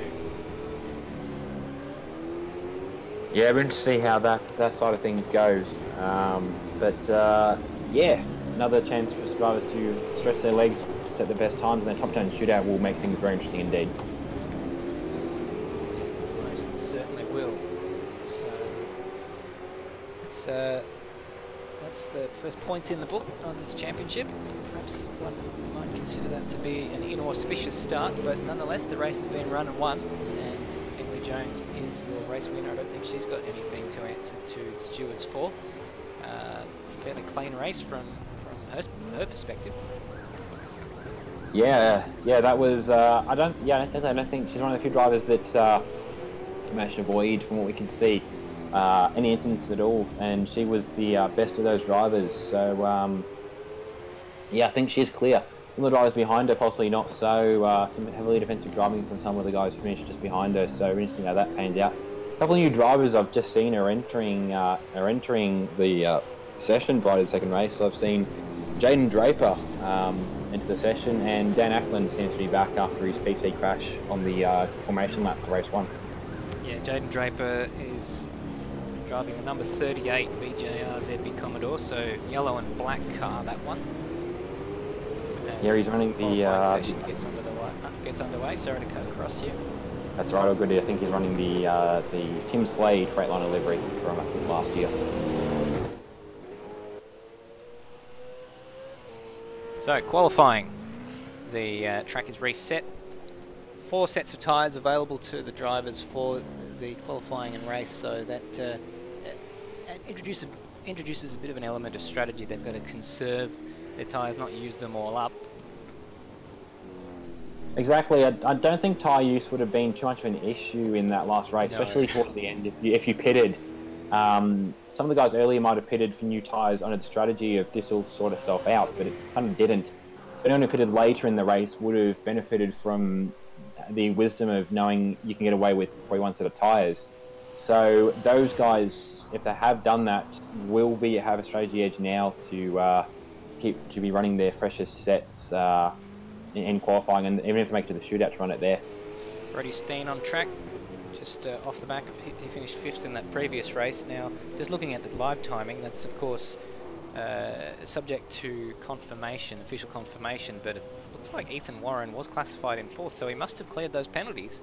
Otherwise, I'm sure the game would have either disqualified him or added a time penalty to him. So, for what was a very, very different race in terms of his fortune compared to his brother Dane, Ethan has been, I would say, kissed on the dick by the fairies to finish 4th in that race. He was last for most of it. He has, yeah. That if he has managed to clear his penalties, that's it's committed driving to to sit down and go, no, I've got 3 penalties, but I can make a result out of this if I just sit there and sit myself in the pits 3 laps in a row, just clear all those up, which we might have just done in those 3 in the 3 green flag laps or so that we had. And if that's the case, and he's come out with 4th, that's pretty much the best case scenario that he could have had after the outlook from even the first lap where he picked up the first one. The fastest first sector from Brody Steen as he enters turn 8 behind a mirror, that of Dominic Ferraris, who's just brushed the turn 8 wall. Fantastic little feature, that mirror coming off. I never get tired of seeing that, and it's a great little touch. Now, Dominic Ferraris is on a lap himself, but he's going to come under a little bit of pressure from Brody Steen, who's trying... Oh, he's gone into the pits. Brody Steen still probably would have lost a little bit of time behind Dominic Ferraris there as he lights up the rears coming out of the final corner versus middle sector. And 1 minute 20. That's not going to be pole position, but it is provisional pole position. Ooh, sorry, I'm just watching Maloney. He got it all wrong out of center chicane and clapped the wall, but the problem was as he resumed, he was on the racing line, and that's just the nature of the corner, and nearly collided with, I think it's not Todd Parks. I think it's his co-driver if he's showed up. He's got a lot of traffic there. One of his TTR teammates in Brady Myers or Joe Burkett, perhaps. I'm going to look through the films and find out. You don't mean TTL Esports. No. It was Synergy. Yeah, I think it was Scott Nolan. Scott Nolan. So yeah, Andy Simpson not here tonight, so it's either Scott Nolan or Todd Parks for Synergy Sim Racing. Yeah, so that was reaching contact there, but on near contact. Sorry, but everything's clear. There's a big punch in the door panel of Dan Ackland's car. Just looking at that now, he's not the only one. Yeah, a couple of guys. I suppose this is actually. Oh, I mean, still got. Oh, sorry, I'm just looking at who behind it. Maloney's come into the pit, so he's given up on that lap. Colin Warwick has gone to the top of the timesheets. Peter Stenberg with a little bit of traffic there. just trying to find someone who's on a quick lap. Scott Nolan's gone up into second place. Corey Preston is 2.5 tenths up. So let's follow Corey Preston. Yeah, I was about to say Corey Preston, yeah. 7, down to turn 8. Great helicopter view showing the run down to Ketteville Terrace. Oh, sorry, that's not the Ketteville Terrace. I should know that. I'm an Adelaide boy. Onto De Ketteville Terrace here, which is only just reopened on Monday. Everyone forgot on Monday morning that it was still closed, so it took about an hour and a half to go 10 kilometres. And 6.5 tenths up Corey Preston through the second split, so this is looking like it should be a decent lap time in the low 18s or possibly into the 17s if he continues to find that sort of lap speed. Yeah, very, very on the limit there into the last corner, but kept it very well. Possibly a little out on the throttle because he took a very late apex there, but I think he got a track cut. I think he did, yeah. Register, so that's unfortunate for Corey Preston. It's a weird old track. You can sort of take liberties at certain parts of the track, but not at others. And certainly through the staircase, that's one of the spots we've noticed throughout the week that the cars can get track extensions from the outside of going over these curves too much. You can be aggressive, but within reason. Yeah, I think it was one of those last couple of corners that Preston got caught up on. He had a purple second sector in that last lap, but I'm not sure what he's up to now. I think he's trying to let a lot of cars pass to create himself some room. Oh, I think that's Ferraris just behind him, nearly centered around off of the turn 7 curb. Colin Warwick's been on a pretty good lap. Sam Blacklock is at the top at the moment, but Colin Warwick has just pipped him by 2 tenths of a second, and Warwick retakes provisional pole position to get into this top 10 shootout. Yeah, Ethan Warren, there he goes. I just saw him. He had 2 purple sectors as he went through, and he's just gone to the top with a 17.4. Beautiful lap there from Ethan Warren. So he's lit up the timing screens with purple sectors in all 3 sectors, and we would expect nothing less from one of the Warren brothers. No, that was a brilliant run. It's a shame we didn't get a jump on board to see that in action. Tomo's just jumped up to 14th there. I think that's probably his first set run. Yeah, brilliant run of Emily up second, and she's putting out some good pace on her next lap. But Ethan Warren's doing better. He's just another purple sector in that first sector. Well, let's follow Ethan Warren as he comes down towards turn 9 with the magenta mirrors. Whoever's idea that was to make the coloured mirrors, I thank you very much for that. It's a great little feature to differentiate cars, especially when they're running the same liveries. So little highlights like that do not go unnoticed by the commentary team. And 0.02 of a second, Ethan Warren's down on his own time, so he's lost a little bit of time and he's diving into the pit lane. And that will be the end of that run from Ethan Warren. So Emily makes her way up to the final corner, wiggling under brakes.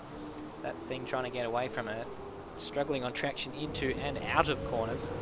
Maybe that's just the way she likes to drive it. She jumps into second place. Jake Maloney pips her though. I think we're about to see, sorry Steph, I think we're about to see a new leader. Dane Warren's put down 2 purple sectors, and his Mustang was trying to keep an eye on him, but he's 2 purple sectors, and he's had a pretty good gap in the second sector to, there he goes, 4 tenths to the lead. Well, he'll be eager for redemption.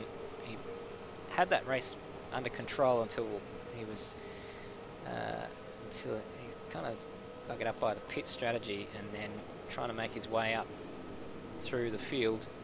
He unfortunately came a cropper with Kurt Stenberg at turn 4, and that sent him all the way down. So he'll be wanting to make things right in that regard, and jumping up to the top of the timesheets with his brother Ethan is certainly the right way about doing that. It is, yeah. Corey Preston, I think, just jumped up to 5th there. I'm not sure he was already there, but he's just jumped up to 5th with a 1:18.3 that puts him. He's over a second off the lead, but it's put him in the top 5, which is quite. It's a solid start. It's a solid sort of banker lap for him. Kurt Stenberg has jumped up into 3rd place, but I think he might be on an in lap as well, and into the wall lap. Kurt Stenberg, Jake Maloney. He is 3.5 tenths up on his PB through the previous lap, so that's 4th place for him. Can he improve takes so much speed through that first chicane. Oh, huge slide for Jake Maloney at turn 4, and that'll put paid to that. That's his qualifying session done. Should be safe in the top 10 though, as that is time on this qualifying session. Emily Jones in 5th place, Corey Preston in 6th, Colin Warwick 7th, Brody Steen in 8th, Sam Blacklock in 9th, and Dan Ackland in 10th. Now the question is, can anyone else jump up into that top 10? We've got Hectic Hazard in 15th place, and Dominic Ferrari's in 14th. Hectic Hazard in 15th place on laps. So, you know, Hectic Hazard's on a lap, and Dominic Ferrari's is finished. So can anyone else jump into that top 10? Daniel Leckland, Cam Rutledge also with a possibility. Yeah, I think the next best place driver still on a lap would be Emery. But looking at her split, she's already in the top 10, but she's not. She's top 10, sorry, but to improve from there. Hectic Harry's down on his personal best, so I don't expect he's going to improve. Daniel Leckland's diving into the pit lane. Cam Rutledge is finished, and I believe, Ben Rhodes, we have our top 10. I believe we do, yeah. So that's the two Warrens at the top, as we more or less had in the last session. Dane, the better of the two over Ethan. Kirstenberg sitting in 3rd, just ahead of Jake Maloney in 4th. Emery repping well off after a win in the last race, sitting in 5th. Corey Preston bringing that Falcon up to 6th. Colin Warwick in 7th. Brody Steen in the We Produce Safety Cars machine in 8th. In 7th. Sam Blacklock, in 8th. Dan Ackland back to the server, and hopefully for good this time in 9th. And Will Devonish, one of the two War Race Engineering cars, rounds out your top 10. Great job by Will. He's got faster over the last year or so. He is a regular in Automobilista Australia, and he's been gradually moving his way up those timesheets. So seeing him in the top 10 in this very, very strong field is something that gives me great pleasure. Yeah, it's good to see plenty of names I do recognise, but it's good to see plenty of. It's good to see some of the guys I recognise a little better doing well in here.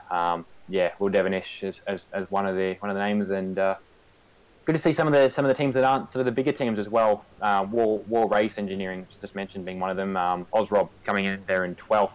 They're doing a good job putting the fight up to some of the bigger teams, Logitech G Altus or the Altus Esports guys, Trans Tasman Racing, TTL Esports, and Sydney Sim Racing as well. So good to see the not so much little guys, but the smaller guys taking the fight to the giants of iRacing, sim racing.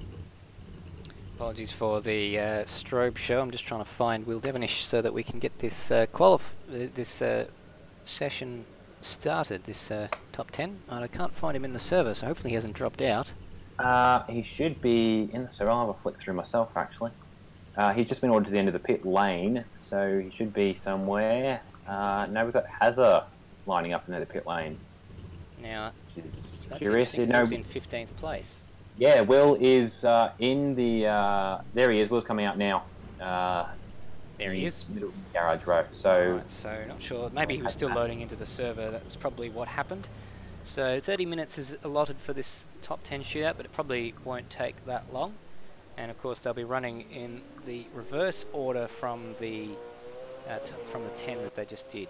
So Will Devonish finished 10th. He starts the shootout first. Yeah, and it's a interesting place to be, being the first one out on the shootout. You've really got no benchmark to set your for a time to set to. When we have one of the few advantages we have over the real supercars joint venture is we do actually, all cars do have the almost fitted option of having a live split running compared to the person in front of the person in front of you. So you've actually got a very good benchmark to see whether you are on track to beat them or not. But Will's got no such benefit with no one to base his time off of, so it's all pretty much just basing his time off of what was either his PB or what was set in qualifying as the best result. But yeah, all Will has to do is just finish the session. He could come out somewhere up better than 10th, because all he needs is some of the guys further up to attack a bit hard and put in a fence somewhere, and he will out-qualify them. I'm sure someone will get a curb strike or a track extension somewhere and invalidate their lap. That's that would give Will the extra position. So I think you just try and go for a clean lap. He'll be happy that he's in this shootout. And of course, I think that sometimes the split times can be nothing more than a distraction. I wouldn't look at them myself if I was in this shootout and I wasn't the first runner. So you just do the best lap you can, nice and clean, nice and quick. Yeah, which he started off doing. That was very aggressive there through the centre chicane. Very aggressive there also through, what was that, turn 2, turn 3. On the way down to turn 4 now. Very nice on the brakes. Just a little bit of error over that apex, but not cutting it off at all. Obviously I was more precautious there. Yeah, he is. He's not using all the track there through turn 5. Through turn 6, a little more aggressive, just pushing out towards the exit curb there off the exit of the corner, and then through turn 7, straddling over that curb just nicely on the run down to turn 8. Daniel Leckel agreeing with me on the live on the chat, saying that he hides the timing while he's driving. I'm with you there, Daniel. Good luck for race 2.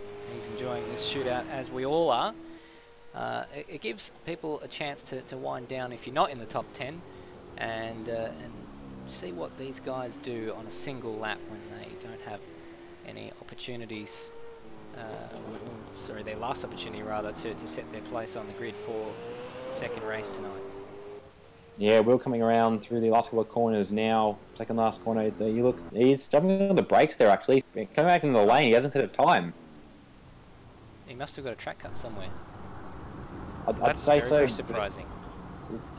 Unless he forgot that was not his in-lap. I wouldn't suggest that he's doing. Anyway, Dan Ackland is about to start his lap. I wonder if Will did communicate the fact that he maybe cut the track, which is why Dan Ackland is about to start his lap, because he's made it a long way around his out lap in the meantime. So yeah, I'd have to. Will Devonish is going to start 10. That's odd for Will, but yeah, onto Dan now. Dan Ackland, the sole Synergy Sim Racing Mustang. And we hope to see some Synergy Sim Racing colours on there soon. Of course, we do have the windscreen banner and the blue headlights. And nice and aggressive down there into turn 4. He won't have any benchmark, of course, with Will Devonish cutting the track, we think, and not registering a time. Yeah, it'd be good to have a little live feedback, a little live pinger, because I think I saw Dan potentially run a little far over the centre chicane, but I've got no idea where the actual markers for outside the margins is there. But yeah, it's a good run from him so far. He's been aggressive without fencing it. I say that, and he's taken a mirror off through turn 8. How many? We should have a mirror count. I should have been making a tally of how many mirrors we've seen destroyed at turn 8 on the broadcast. It's at least, I want to say 7. That's probably a conservative at least double digits. Maybe. Well, Dan Ackland is coming through the final couple of sectors. Unsurprisingly, he has 2 purple sectors in this session, and he's coming up to set a final sector, which will also be purple, I would imagine, if he doesn't get a track cut. I don't think he's going to get one from here to the line, and it's a 1 minute 19.2 for Dan Ackland, so he jumps up, of course, into provisional pole.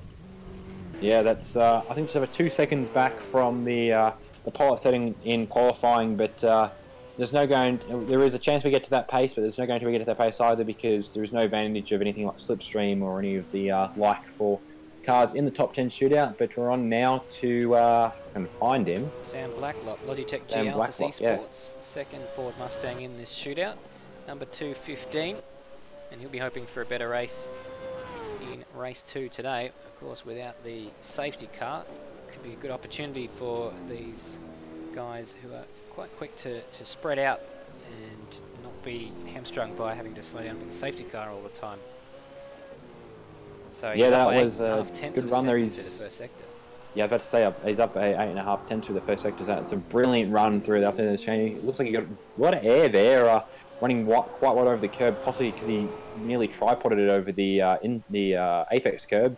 Up to going down to turn 8. Yeah, will his mirror be gone? Oh no! He turned in he almost threatened the right-hand side mirror with that one. He turned in quite early and got a little bit of a wiggle on the outside, and nice and clean through turn 9. He's lost a little bit of time to Dan through the middle sector, but still up by somewhere in the vicinity of 3/4 of a second. So Sam Blacklock just with a couple of corners remaining, and nice bit of curb on the inside. Final corner to the line. Sam Blacklock is going to register a time in provisional pole 18.3 for Sam Blacklock. Yeah, that's a good lap there. He's up nearly a second on Dan Ackland. Yeah, great pace from Sam. I was almost going to say his line through turn 7 was almost like someone who knows his car's going to understeer and deliberately turns in early so that he makes the apex. But yeah, it was a brilliant run. No mirrors lost either, which is always good to see. And on now to, I'm going to find him, Brody Steen. There we go, in the We Produce Safety Cars number 13. It's one of our favourites, isn't it? The FGX Falcon with the We Produce Safety Cars livery. I think that's something that I will enjoy seeing throughout this year. 13 is an unlucky number for some, and if you don't like safety cars, 13 is probably the wrong number to put on a car that's called We Produce Safety Cars. Yeah, Brody Steen is tempting the devil with this livery and this choice of race number, and unfortunately the devil has played ball so far in the first race. It won't happen for the second race. We'll just see how much more that happens. We I think he took a bit of paint off the mirror, but that was about it. He's kept his mirror as well, so we're only one count down for the mirrors so far in this top 10 shootout, but he's about to come over the second timing split to see. There he is, 0.2 of a second up on Sam Blacklock. Well, he was purple through the first sector, and he's again up through the second split. So Brody Steen looks like he's going to surpass Sam Blacklock's time of 1:18.353. A little bit of a lock-up, though, into the final corner. Is there an invoice to pay for that one? Brody Steen to the line. At 1:18.2, that cost him. That cost him big.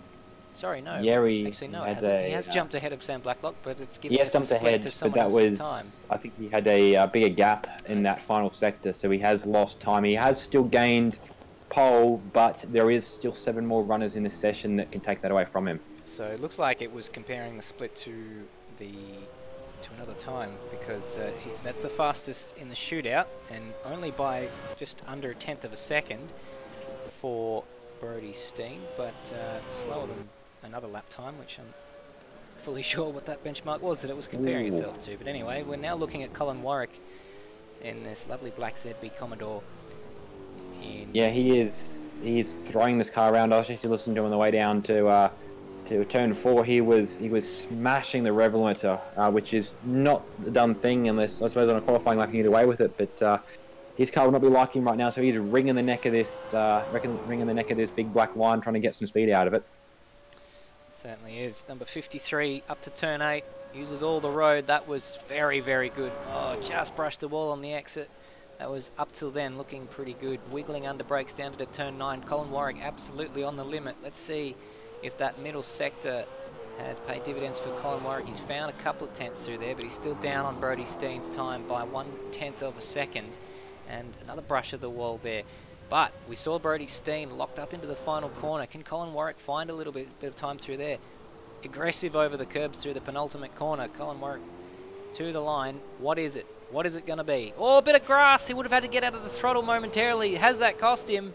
It has. Hard to tell. Well, he's only a 10th down, but he's down in 3rd place. Yeah, I think Brody Steen is the driver so far that owns that second sector, and Sam Blacklock owns that last sector in pace. That was who he needed to beat there, and he just couldn't do it. And yeah, dropped him down to 3rd place there, but only by 0.028 of a second to 2nd place for Sam there. Just took me a little while to find Emily, but there she is on track, coming up to turn 4, having a little bit of a wiggle, and makes the corner. She's all sorts of out of control, and then she just makes the corner. Gives me a bit of a heart attack, and then recovers it, and again. So yeah, very aggressive lap here from Emily. This reminds me of I was watching Formula Trainers last night. They were doing very similar lines, but they're doing a lot less script to deal with, and that's the way you're meant to race them. Supercars.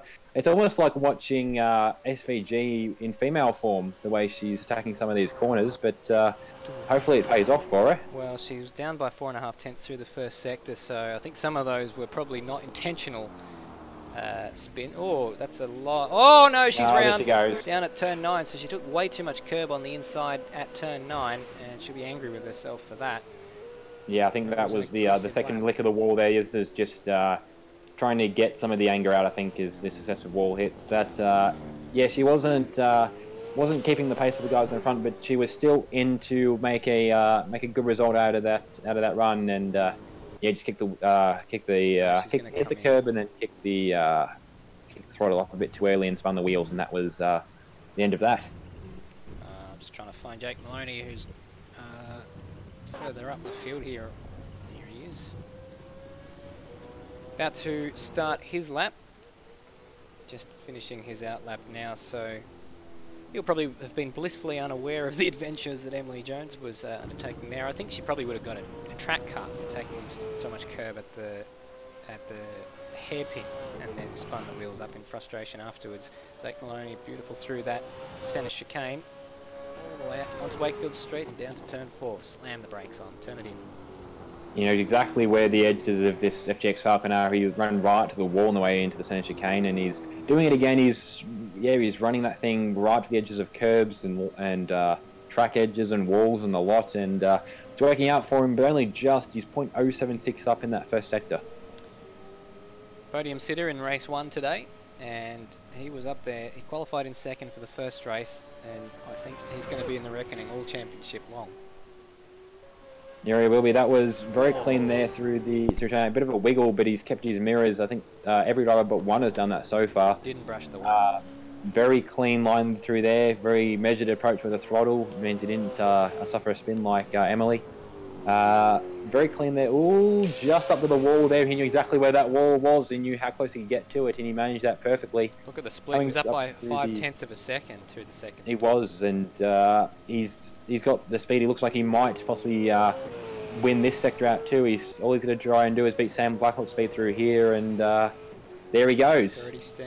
Yeah, he beats Brody Steen there by 0.8 of a second. That is quite an impressive effort there from Jake Maloney. It is. That was a mega drive, especially those last 2 sectors to. Actually through the entire race to know exactly where the walls went, run it right to the edge without causing an issue. Up next is Kurt Stenberg. Kurt Stenberg will be hoping to do a little bit better than his Trans-Tasman teammate. So it certainly looks like the setup that those two are using is very, very aggressive. Well, we saw that Emily was backing it into these corners through the staircase. Kurt seems a little bit more planted there, but it certainly does look aggressive. It's possible they're running maybe a bit more of a speed-based setup to try and take advantage of the couple of long straights here, as opposed to getting a bit more grip through these corners. With the first race, that's shown to not be necessary, but they might get a chance to actually flex that in the second race. But if that's the case, he's making them a bit wobbly through some of the early sectors. But coming down now towards turn 7, turn 8, this is going to sort him out. Ooh, it certainly did. That was one of the heaviest hits into turn 8 than we've seen all session long, and that was heavy enough to break a mirror off if it was a Mustang. But of course, the ZB Commodore doesn't have that feature. How is he only 0.005 of a second down on Maloney though? He must have been blazing through that. He was very, very clean. It looked slow through that first sector, but it's the Top Gear rule of it looks slow, therefore it must be quick. So he might just take pole despite a massive clash to the wall at turn 8. We're going to see. We certainly will. So Kurt Stenberg to the line must have carried so much speed through turn 8, and 0.3 of a second down. He loses it in the final sector, but still second, so he won't be too disappointed with that, I should think. No, that was a good run, and to bounce back from that wall, I mean, in a real supercar, that probably would have torn the left front wheel off and torn some suspension out of the car. So, yeah, that was a serious clonk of the wall, but to keep it going and to finish second, that's a pretty good hustle. Good hustle indeed. We now turn our attention to the number 59 Astro Gaming Altus Esports Ford Mustang, driven by Ethan Warren, with the magenta mirrors, the higher placed of the two Warren brothers in race 1, but the lower placed in qualifying, with his brother taking pole position in race 1. Whether that is the case in race 2, we're about to find out. It is mighty, mighty close. He is 1,000th of a second down on Jake Maloney through the first sector split. You could not make that any closer. I mean, you could, but I mean, yeah, that's mighty close, and he's going to have to make some more time out here. Then to see if these Mustang mirrors go. Ooh, yep, there goes the mirror, and nearly an end plate too. The way that thing was backed in. Let's make that 12. 12 mirrors? Let's 12 just start the mirrors, counting from 12, because I'm sure that won't be the last one we see. So Ethan Warren's lost a bit of time through that middle sector. Oh, 10th and a half. Ooh. Very, very... Nearly threatened that other mirror. He did. We haven't seen... I don't think we've seen any right-hand side mirrors go just yet. Not in this top 10 shootout, no. I think I've seen a couple drop off during previous sessions, but not in this session, no. But I'm just to see if he recovers time in the final sector. I don't think so. I think we might see him slip into second or third. So behind Kurt Stenberg, Kurt did a great job in that middle sector, even though he hit the wall probably harder than we've seen anyone else hit it. Now we turn our attention to Ethan Warren's brother, Dane Warren, the number 57 Logitech Altus Esports Ford Mustang. There is a mouthful. There is a mouthful there. Yeah, it's all up to him to. He's got all the times there to for him to set in his PB clock as to which one he's going to try and target. It's only ever going to be the first time. Jake Maloney. It's up to him then to if he gets this lap right, it's going to be a Ford 1-2. The Mustang and the FGX sharing the podium, but sorry, the front row of the grid. But toward the end of this lap, he's just up there. He's back on his PB, but he's not just up. He's 2/10 up on Maloney there through the first sector. There he goes. Oh, all over the curbs. That was all sorts of aggressive. That was 20 degrees one way, 40 degrees the next way, and he saved it. So he's down on his PB by 100th of a second. That must have been the time that we're seeing everyone else's times compared to from the practice session earlier. And 3/10 up on Jake Maloney. So Dane Warren riding a masterclass. He's so close to what he's managed in a 10-minute qualifying session. He's within a tenth of that in a shootout lap. He is, yeah. He must have really dialed that pace in through his time in qualifying, but he's so bloody close to that, and he's got quite a healthy margin to Maloney. All he's got left is the length of the front straight to that checkered flag to see if he's going to take it, and he does. And he does it, if that's right, with the exact same time that got him through into the shootout. I believe possibly, yeah. So that was 17.075 to the thousandth of a second. That's a pretty perfect run for me. I was going to say that playing tricks on me, but that's what I believe I've just witnessed. I believe we've just witnessed that. Yeah, I was going to say he's running through turn 7 there. He's lucky we're running the pre-2019 version of Adelaide, or he would have found a couple of wheels off of his wagon there. The new tyre bundle had been there, but yeah, that was a great run to put that car on pole. You also note the Crow's Colours curbs as opposed to the black, white and red ones that were run this year, I believe. Something to do with the Superloop sponsorship. I didn't actually realise that. I haven't. I think most of the racing I saw that last weekend was, I think, Super Ute roll, and that was about it. Yeah, so I did turn on the stream on the Friday, and the first thing I saw was a Super Ute on its roof, and then I decided to do something else. But well, warm-up session is about to begin. That gives us another chance for a quick break. It's been a while, and we'll come back on the other side of this with all the action from race 2. Don't go anywhere.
Welcome back to Automobilista Supercars. It is the first round and we're just about a minute away from action getting started for race 2 tonight.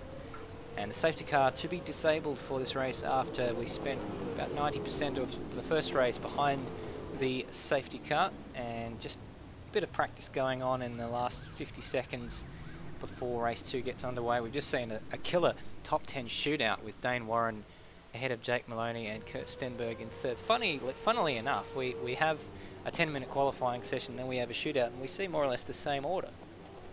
Yeah, it's good to see some consistent pace setting on the field. A couple of surprise packages towards the back end of that qualifying session, and a couple of guys sneaking in the top 10 shootout.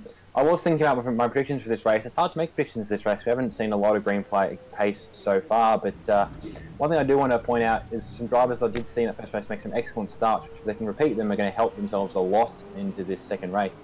Aiden Schultz got he ran up a lot of spots in that first race. Part of it was down to a great launch off the grid, and Cam Rutledge as well. I think picked up 4 or 5 spots off of the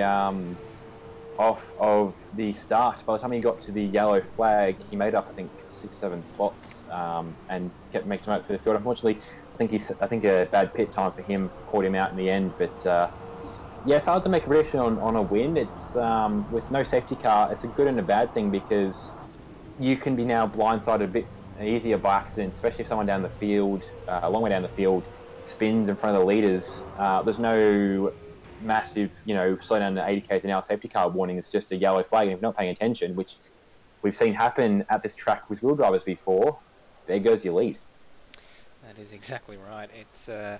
There's been so many stories told tonight, so many stories that we haven't been able to tell tonight, and it's very, very difficult to follow all of them. Of course, we've been focusing on the leading battles, but there's been so many good and bad luck stories up and down this field tonight. Yeah, just looking through the some of the messages, I think I've seen Dan Ackland drop back out again. Oh, bugger. Dan Ackland's just frozen up again. So unfortunately, that's 2 for 2 that we're not going to see Dan Ackland pace. That's a bummer because he's had some good pace in qualifying. So he has a top 10 pace, and unless he can get back in time, he's not going to have a chance to show that off. Well, no, but unfortunately, there is a rule in place to stop people from leaving the server and getting new tyres, to make them start from the back of the field if they drop out of the server between qualifying and the race. After the start of qualifying, I believe that rule is in place for. So we're going to go around for another 3-minute warm-up lap while we get this situation rectified and everyone who's jumped out of the server jumps back in. But it's just bad luck if your game freezes or anything. That's just the way it is.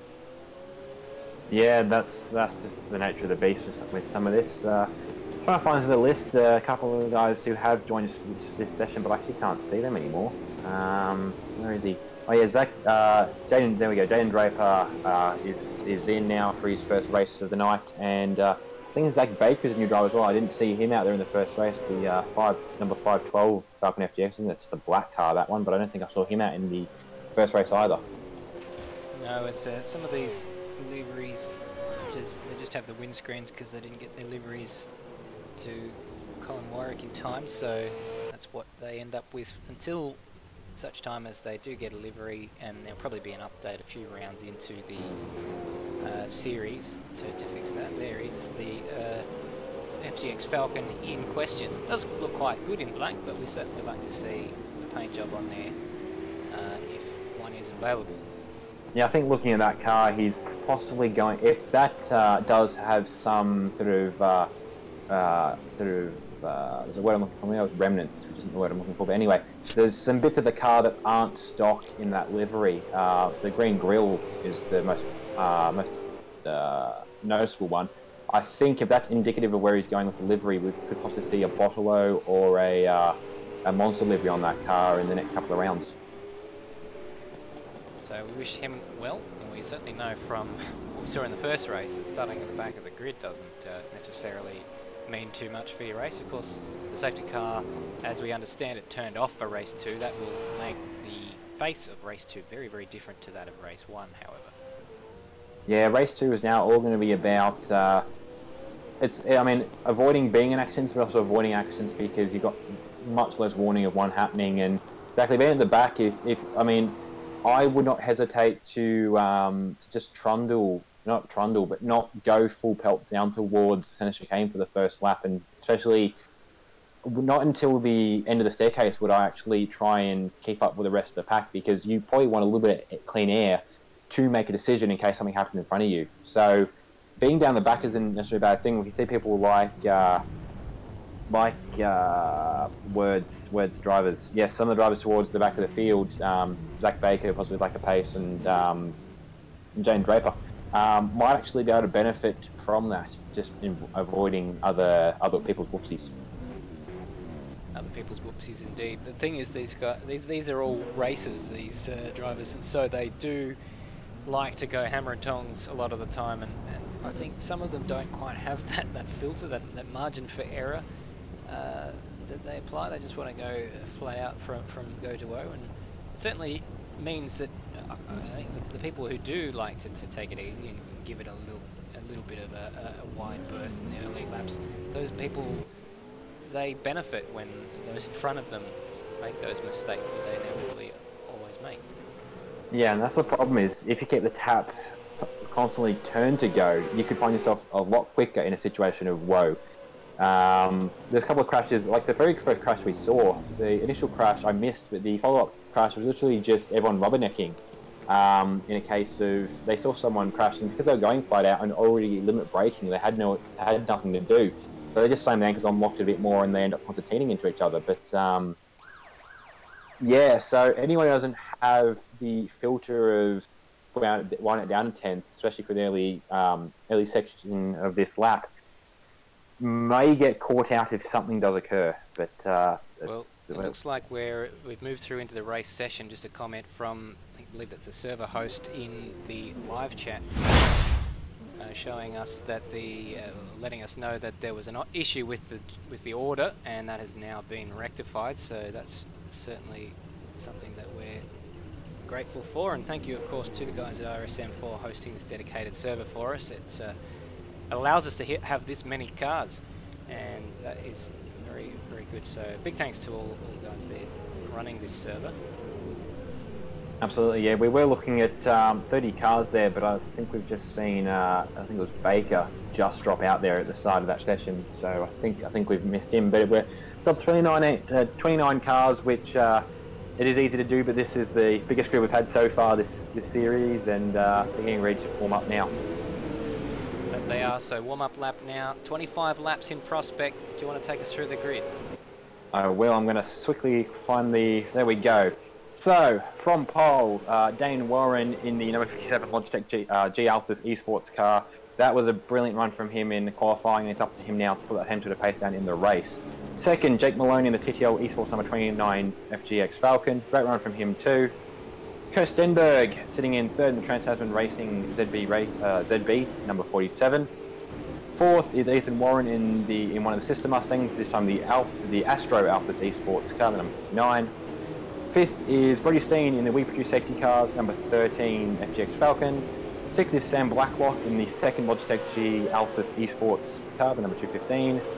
Seventh is Colin Warwick in the Colin Warwick Racing ZB. Eighth is Dan Ackland, who has managed to make it back to this session. We get to see him put down some pace in that CNG Sim Racing machine. Ninth is Emery in the second Trans-Tasman Racing car. 10th is Will Devonish in the WAR Racing car. Scott Nolan's 11th for CNG Sim Racing. 12th is Osrob, the sister WAR Race Engineering car. 13th is Dominic Ferraris in the Extra Gaming Mustang. 14th is Michael Ford, who hasn't managed to make it to the grid, unfortunately, for FFM. 15th is Daniel Werschel in the Team Highlands Racing ZB Falcon. 16th is Cam Rutledge in the Cam Rutledge Racing number 015. Jane Draper is 17th in the BJR Freightliner car. 18th is Chairman of the Castrol Racing number 715. 19th is RSM Latino in the Roxol Mates Racing car, bit of a wiggle for him there. Yeah. 20th is Stenny in the Hell V-Power Stenny Racing Team car, number 69.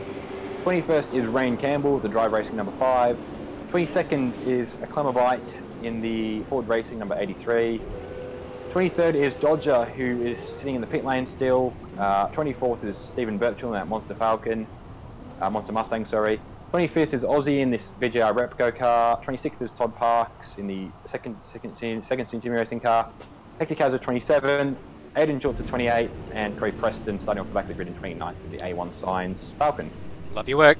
And unfortunately, that is going to mean that poor old Dodger's going to have to wait until the light turns green. Otherwise, he will get disqualified, and that doesn't happen until the field has made its way through the first sector. But the revs are about to rise for race number 2. I believe everyone is now in their grid slots. Race 2 in prospect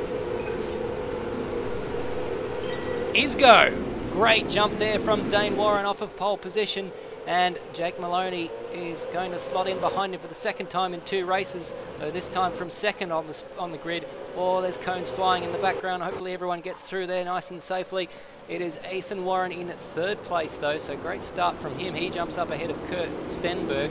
Colin Warwick in 5th place there, and getting muscled is Brody Steen there, giving Emily Jones a bit of a fight there, and behind them is Sam Blacklock in the Logitech G Altus Esports car up in 8th place. Scott Nolan in 9th, and Will Devonish rounds out the 10, so Dan Ackland losing 3 spots.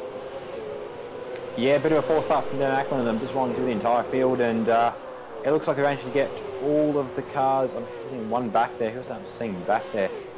We look like we got, oh sorry, that was Dodger. Yeah, we've managed to get every car clean through so far. So Brody Steen, sorry, he's going to look down the inside of Emily Jones. We've got a car in the wall. Apparently Scott Nolan losing spots at turn 9. Turmo in the wall, so don't really have time to look at that because there's so much stuff going on ahead. Dane Warren leads by 1.3 seconds already. Look at the gap that he has managed to amass, and Jake Maloney, the meat in an Altus Esports sandwich. The Logitech Altus Esports leading, and the Astro Altus Esports in 3rd place. It's Warren's 1st and 3rd. Kurt Stenberg in 3rd place, starting to put a bit of a gap between himself and Colin Warwick. Emily has managed to hold off Brody Steen and start to put a bit of space between herself and the WPS car as she brushes the wall, and another mirror goes by in the background. I'd make that 13 by my count. Yes, Ethan Warren got very sideways out of turn 4 and clipped the tyre barrier. Was lucky not to flip that into a spin, but he's still right on the back of the GTL Esports Falcon. And just interesting to note that we actually got 2 sandwiches in the field. Emery and Kurt Stenberg are putting Colin Warwick in a Trans-Tasman racing sandwich as well.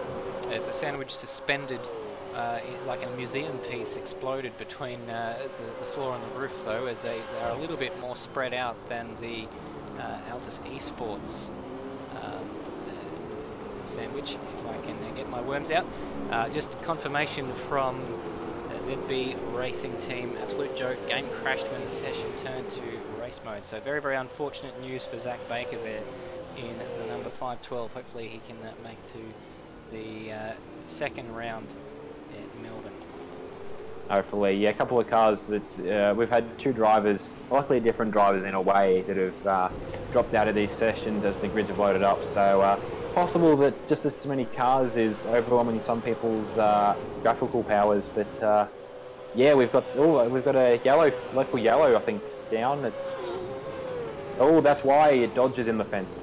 Dodges in the fence. So let's see if we can find him. He of course started from pit lane. Oh, we've got Daniel Leckles coming into the pit lane on lap 2. That can't be a planned stop, so he must have some damage to fix. And Dodger's still in that wall. See if we can see what caused that. He's sensibly waiting for the entire field to go by. Yeah, I reckon that was possibly self-induced, or he possibly lit the wheels up off the curb or something, because I believe he was running in clean air by himself for basically from the start of this race. He did start from the pit lane, which was a long way back. So, unfortunate, and that means he's out of the race. Dodger has gone back to the pit lane. So that's a shame for him. But Corey Preston, big dive. He licked that stamp and he's posted that hard. Just up to the inside of Ozrob there for 11th place. I saw that battle developing, and he was nearly 2 wide through turn 8. I thought better of it, but yeah, he sent that car hard and just pulled it up, and that was a brilliant move there. Only for 11th, unfortunately, but a brilliant pass there by Corey Preston. Yeah, just catching a replay of that move from Corey Preston, making his way up into place.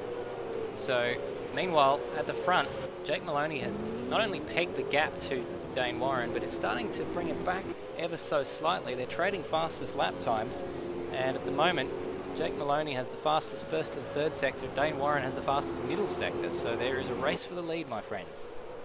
Exactly, we're seeing potential driver preference and potential car preference for tight and twisty versus high speed, flat out go for it. But yeah, the sandwich is getting a little bigger. It's becoming more of one of those floor roof sandwiches you mentioned earlier for the Altus Esports machines. But yeah, Maloney now almost applying a bit of a blowtorch to the back of Dane Warren. I appreciate you using my analogy there, but I can't say it was my best. Anyway, Jake Maloney and Dane Warren giving us something to cheer for. So 17.1 last time around, Jake Maloney. That was about half a tenth faster than that managed by Dane Warren. And was that a bit of a mistake from Dane Warren? I saw some tyre smoke maybe. Possibly, but it looks like he's kept pace. Just looking a bit further back, Emery's just in the last couple of turns has got past Colin Warwick for fifth now, so she's about to start moving up to see if she can get a path on her teammate Stenberg. So just trying to catch a replay on that. So it happened before our replay goes back to, so we'll rejoin the battle for the lead. It's just setting itself up quite nicely, this. Is 7/10 of a second advantage. I wonder if Jake Maloney is just sort of sitting there in wait. I think possibly, yeah. Another yellow flag. There's somebody coming backwards. That looks like Stenny racing the Hell V-Power car backwards, and both the guys had to emergency brake to avoid it. Big moment there. So that's a change for the lead. So Dane Warren, unfortunately for him, avoiding that moment. Let's try and catch the onboard from him. Sorry to cut across you there, but you're right. That is, oh no! He had to go to the inside off the grippy part of the racetrack, and that has cost Dane Warren the lead of this race. It has, yeah. We're lucky that would have caused a safety car in the previous race, so we're lucky the race had kept going, and it's given Dane a chance to try and get that spot back immediately. He's got the pace to do so, but Maloney is sort of freed in a way, and he's got the ability to go. But yeah, Dane Warren applying a lot of pressure to the back of that TTL Esports Falcon. McLean Bites in the pit lane, and that's probably not a scheduled stop with 6 laps gone.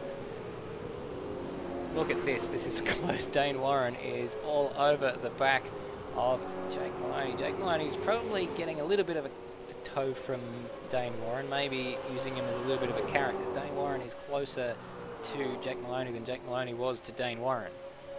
Exactly. I would run on board a bumper cam of either the Falcon or the Mustang here, but I'm already getting knocked off. Here he goes down the inside, Dane Warren, and he was on the inside of turn 9 on the previous lap, but not by his own choosing. This time he has chosen to do that, and he has got the job done. I thought for the briefest of moments that Jake Maloney was going to try and sneak his way back up the inside, but he has now gone back to second. Dane Warren reclaims the lead. Bit of a late move there for Jake Maloney down the final corner. Great little move there. They're going to drag race through to the first corner as well, but Dane Warren gets a little bit better traction.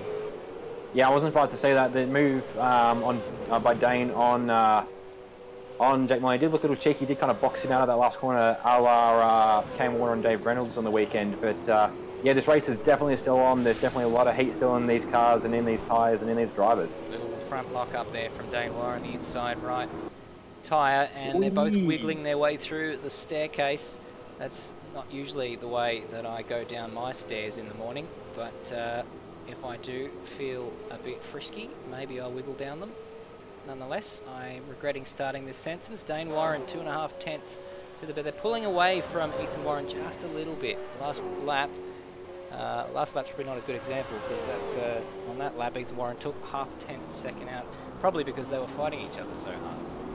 Yeah, that sentence did make things a little hard to try and segue off of, but yeah, we've got another lap car coming up to them now. I think that's number 21, which is Lochul.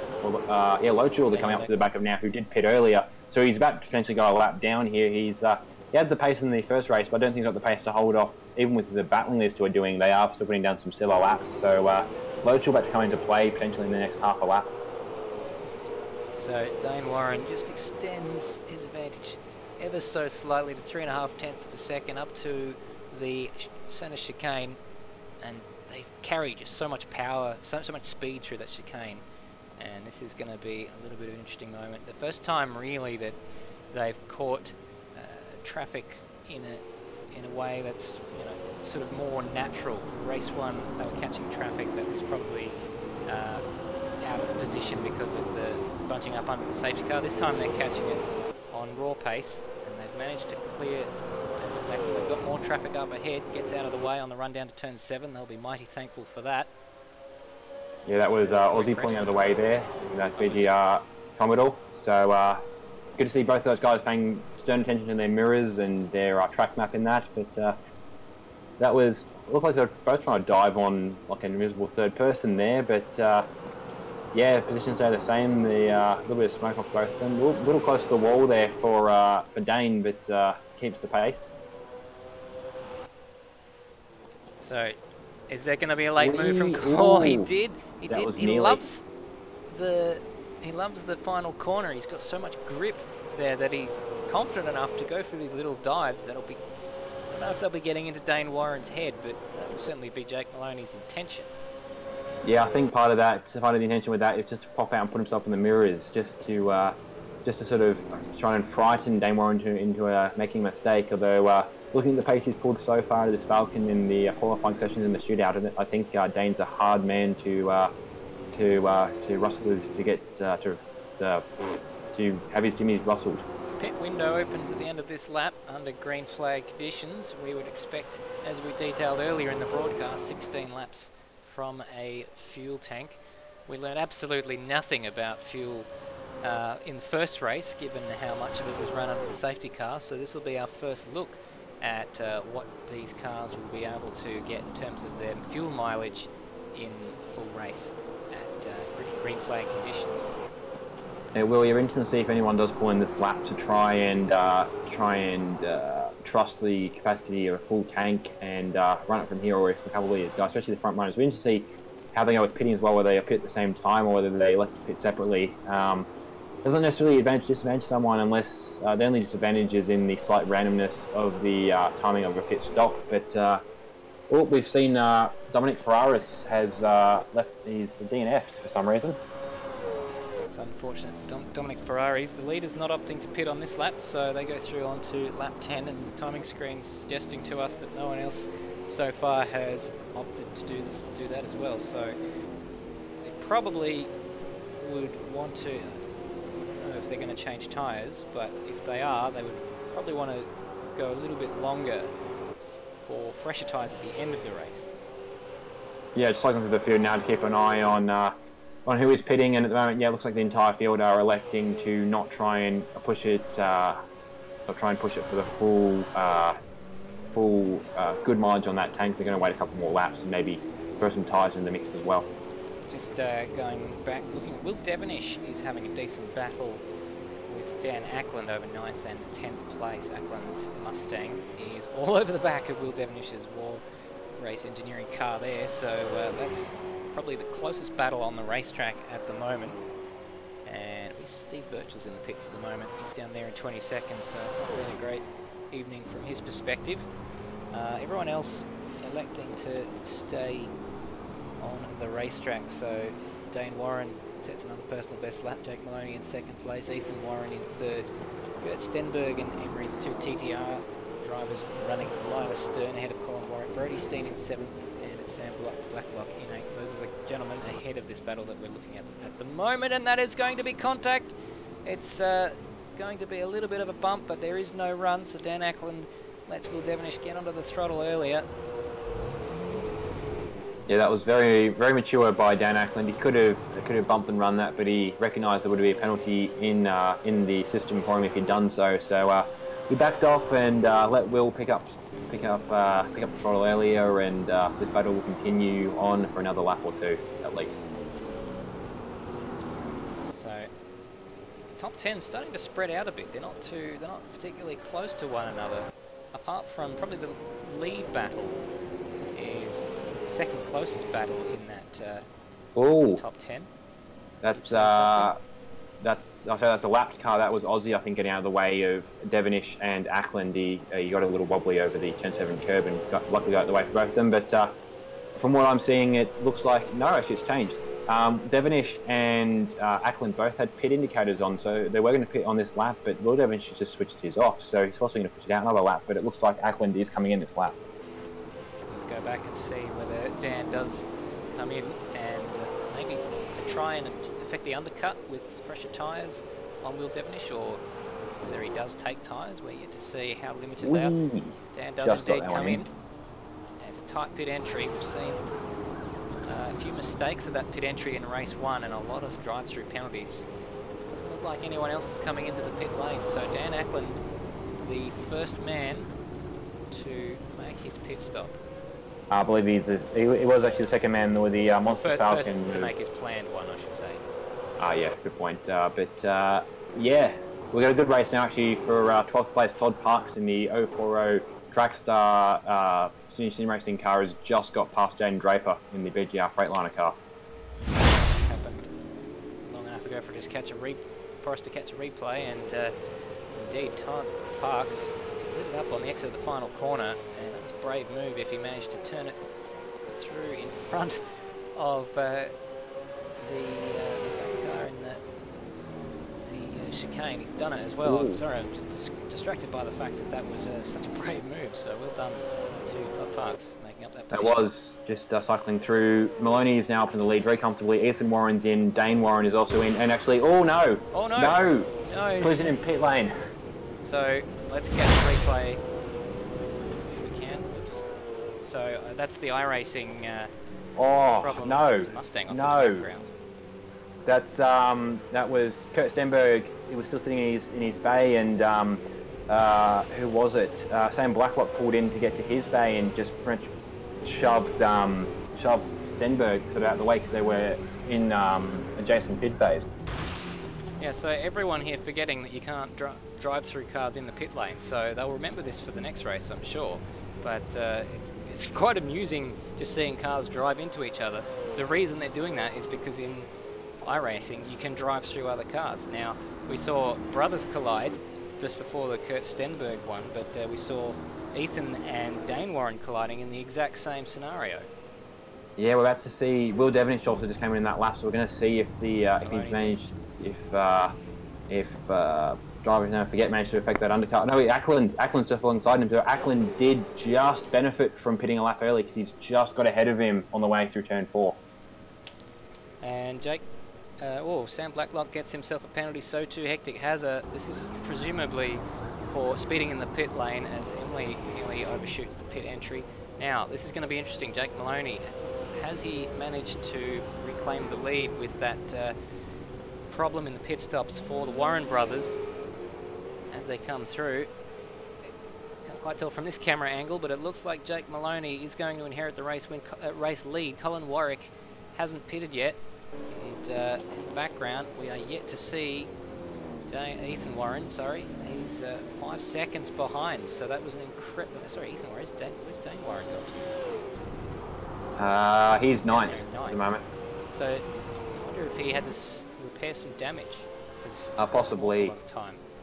Ozrob and Corey Preston are currently into the pits, and another one in Rain Campbell's in. A couple other cars I did see. Aiden Schultz is in. Todd Parks is going backwards out of the third last corner. I'm not sure what's happened to him there. He's rolling on. No, he is.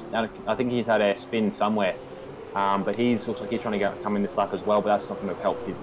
That was not a good way to do an in lap. Colin Warwick is in the lead of the race by virtue of having not made his pit stops, so we're expecting to see him in fairly shortly. Probably only be able to go one more lap, and here he is coming into the pit lane now. So he was racing with Emily Jones. Seeing something funny on my end. Looks like Sam Blacklock's having some funky internet. He's in to serve a pit lane, a drive-through penalty, but he was merged with Hectic Hazard, who's also serving his penalty. Rutledge has just come in as well for his stop. He's about to drop out. Parks is in. Burchell's just collected got come together with sorry. V-Power car. Blacklock's come to a stop on the exit of the pit lane. I think he must be trying... Oh, he's blocking the pit exit. Oh, this is very, very dangerous for Kurt Stenberg. I think he must be trying to tend to some issue, and his car is rolling out onto the racetrack. This is very, very dangerous. I just switched to Stenberg just as he went past him, and that was frightening. But there was a couple of cars just littering the pit lane exit. So whether cars have got limiters stuck on or what's happened, I don't know. But a couple of cars is out of the race. Yeah, a couple of cars just littering the track at the moment, which isn't a particularly great look. So I imagine he was AFK trying to, or he was probably alt-tab trying to fix whatever issue was causing him problems. Ethan Warren has lost the front of his car. He's lost both mirrors now. Let's tick that now. 14 mirrors gone. So I think that's the first right-hand side mirror that we've seen missing. But Ethan Warren has had tremendous contact with the wall somewhere, I'd imagine. Yeah, that was a couple of cars. Oh, there's Blacklock out as well. He's just retired from the race. So this is very, very unfortunate for the Warren brothers. It's been a very, very eventful first round of this Automobilista Supercars Championship for the Warren brothers. And although he's in second place, I wonder how badly damaged that Mustang is. He has 15 seconds to Jake Maloney. Jake Maloney has just been putting in a masterclass tonight. He may have finished third in the first race, but he kept out of trouble. And those points will serve him well, and he's well on his way in this race. Exactly. Jake Maloney at this point is proving the point I think I made earlier about it not being entirely about outright pace. He's had the pace, no question, but part of the thing was he managed to keep his pit session to one where there wasn't a lot of similarly placed cars around. Something which is hard to do. So it's quite hard to sort of not do because you don't actually know everyone's pitting until they do it. But yeah, he didn't have any pit lane troubles, and he hasn't had any troubles rejoining the track. So he's got a gap now of almost 16 seconds back to Ethan Warren, and unless something happens to Maloney, I think he's almost got this win almost stitched up at this point. Gonna find some wood to touch though. Dane Warren just had an almighty slide through turn 8. It looked very impressive. He's pushing very, very hard, and he's got a lot of time to make up. A bit of damage on that Logitech G After Esports Mustang. Currently sat there in 5th place, so he's spat himself out between Emily Jones and Colin Warwick, and after being in the hunt for the lead, well, led a number of laps in this race, set a fantastic pole position lap. It's downhill for him. How much time can he recover? He's got about 2.5 seconds up the road to Emily Jones, and he's pushing very hard to catch up to her. Oh, I think I've just found the close battle on the track. It's still Devonish and Ackland over 8. Ackland got very locked up in the way into the final corner and gave Devonish a very wide door to get into, but he didn't actually go there. But race still on for these guys. The gap between the two is half a second.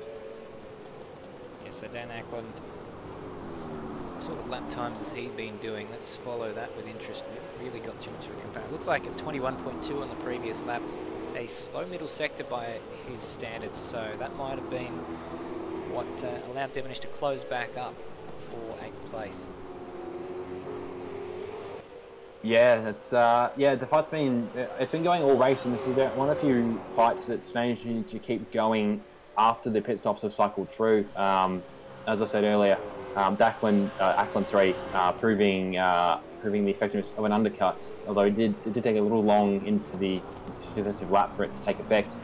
But yeah, Devonish has then got 1 lap fresher tyres. He does also have a bit more fuel on board, but he's got a bit better rubber underneath him, so he's got sort of most of the cards in his hand to try and get past Ackland again. I think Ethan Warren's struggling with damage from that Mustang because Kurt Stenberg has been taking big chunks of time out of him, about half a second a lap, and now he's caught up to the remainder of that Altus Esports Altus Esports car. So unfortunately for Ethan Warren, things are set to get worse, even though he's doing a great job with the damage on that car to be sat in second as it stands. Bit of a crash by the sounds of it at turn 8, and contact with the wall for Ethan Warren. Kurt Stenberg, I thought he was going to get up the inside of turn 9, but he thought better of it. He might be trying to play it cool. There's still 7 laps to go, so I think he's biding his time here. Yeah, I was just looking through the cars as they went through turn 8 there. Warren was doing about 210 and Stenberg about 230, so I think he is missing front downforce at that splitter, Ethan Warren, so it is affecting his time across the lap quite significantly. Good job by Aussie and the BJR. Repco ZB Commodore just getting out of the way for those guys as they went past him to lap him. Aussie sitting in 19th place. He's 2 laps adrift of the leader and doesn't have too many people to race, so there's no reason for him to... Oh, late move there for Kurt Stenberg. Oh my goodness, I think maybe that he was trying his best to avoid a collision there with Ethan Warren. I think he just locked the rears, got the thing all sorts of out of shape, and it was a weird little incident. I think he did a masterful effort not to collide with Ethan Warren. It wasn't quite up far enough. Yeah, that was almost like a perfect. Damage. That's almost like a perfect drift entry to that corner. If that was, he stopped racing, started drifting for that lap, and I would have given a perfect 10 for that entry. But that was very well done. I don't think it was entirely intentional, but he managed to avoid the back of Ethan Warren, and yeah, this battle continues. Well, getting himself into that situation wasn't particularly well done, but getting himself out of it was decent. So he's still in the hunt for second place, considering how much Ethan Warren seems to be struggling, especially at turn 8, just doesn't seem to get enough turn. And it's such an important corner because it leads onto the best overtaking opportunity on the racetrack at turn 9. He's going to have a look down the inside at the chicane. I should think not. He'll set himself up for turn 4 again, I reckon. So. Yeah, big moment there! Oh, Kurt got through. I thought for a moment he was going to get wiped out.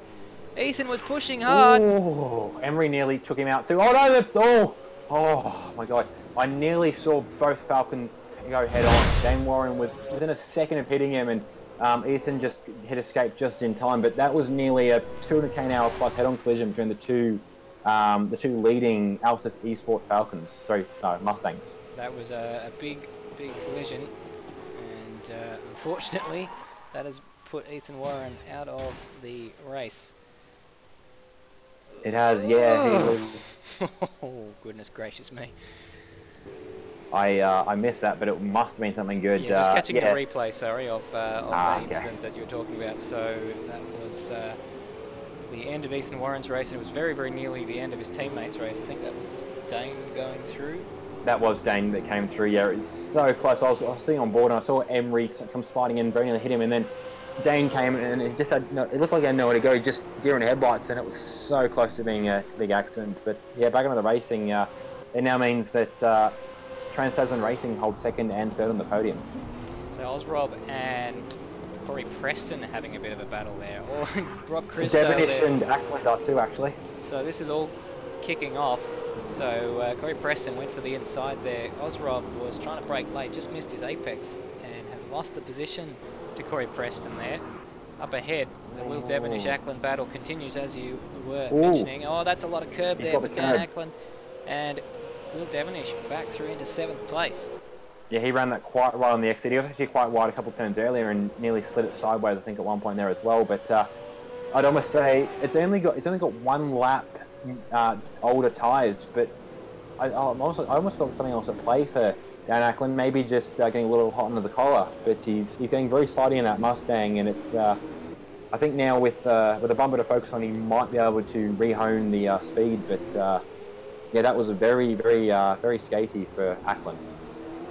So Jake Maloney leads by 23 seconds. He's extended his advantage over 2nd place, with now Kurt Stenberg taking over from Ethan Warren in 2nd place, and another double podium in prospect here for Trans-Tasman Racing. So that's very good for them for the team's championship. Dane Warren, though, will be eager to change that. He's catching up to Emily Jones by the tune of, let's see, what sort of that, we've got a marker on the previous lap. Dane Warren got a track cut, so keep an eye on that, because they do get 7 track cuts, but they've been specifically told not to abuse that too much.